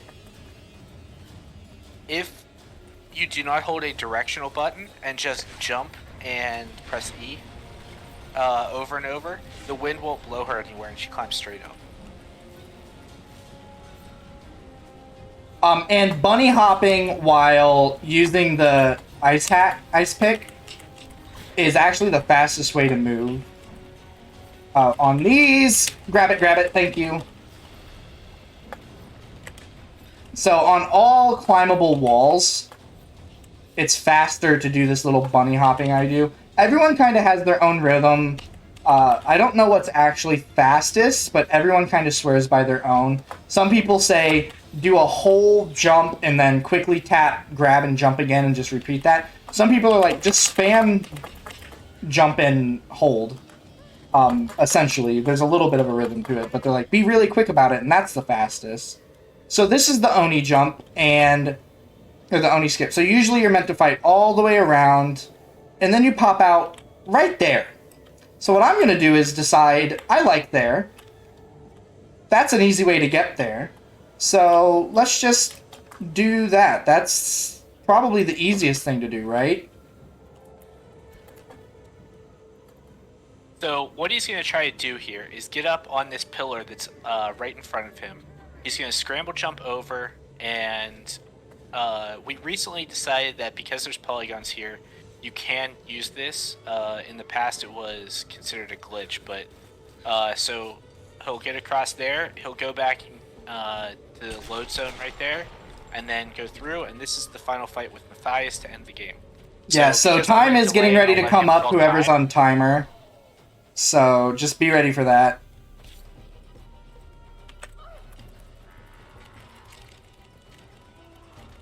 Yeah, but recently, after hours and hours of people playing with that and figuring out how it works, because people were like, oh, it's Skywalk, it has to be because you're sitting on a ledge. And I'm like, and I was showing evidence, is like, no, it's not. And a couple of people were like, maybe it's not. And some, time, by the way, time. Some people were like, well, maybe it's not. And a lot of discussion went in, and Kev is a verifier, Genesis is a moderator and verifier. They worked with us to kind of come to a compromise, and that is entirely legal. You just have to do some camera shenanigans instead of movement shenanigans, because the movement shenanigans would be skywalking, whereas if you're only moving the camera, you're using Lara's dynamic momentum. So we've run through this, and I'm going to have to watch a little bit of credits, so I'm going to do my shout-outs right now. I'm going to shout out Cave Elish, who is my co-commentator here, and Genesis, who you heard for quite a while, and will be the next 2 runs, finishing out the Tomb Raider reboot block. They're both amazing runners and amazing people to watch. Highly recommend going and watching them if you have the time. Another thing I'm going to do is I wanted to shout out the Tomb Runner Discord. It keeps all of the Tomb Raider games together, and then there are usually some games that have their own individual Discords kind of off of it, but Tomb Runner is your one-stop shop for all Tomb Raider running. There's a bunch of really great people there and a bunch of really fun games to play. The last thing I want to shout out is the really, really longathon admin and tech team. They work so hard, and there's a lot of stuff going wrong right before and during this run. And they worked through it very quickly, very flawlessly, and they helped keep this as streamlined as they can. And they are such amazing people. It's such a great community. And I hope every one of you sticks around for further runs. And I hope you all have a really great day. And we're hoping to get this 100% button here in a second. But if you want to say anything real quick, you can go ahead and say that. Yeah, thanks to you for having me on as a commentator. Thanks for Genesis for his inputs here. And like you said, the whole community is phenomenal, very welcoming, and very gracious, or very willing to give assistance. I know when I first showed up, I had tons of questions, and they sat with me. There's the 100%. They sat with me and helped me through a lot of it. One thing I want to talk about story-wise, in the next 2 games, you're not going to see Sam at all, even though she was questionably like a romantic interest potential in this game, which is weird. There is actually a webcomic series of everything that happened between the end of this game and the beginning of Rise that deals with everything like that happened to Sam, Reyes, everything like that. So if you are interested in the lore and have played the whole game, I really recommend you check that out as well. Otherwise, thanks for having me on. And I'm hoping for no more crashes, so I don't have to spend too much more money. Yeah, so It's everyone 25 so far. Everyone have a great rest of your night, and the run team, you can go ahead and take us off whenever you're done and ready.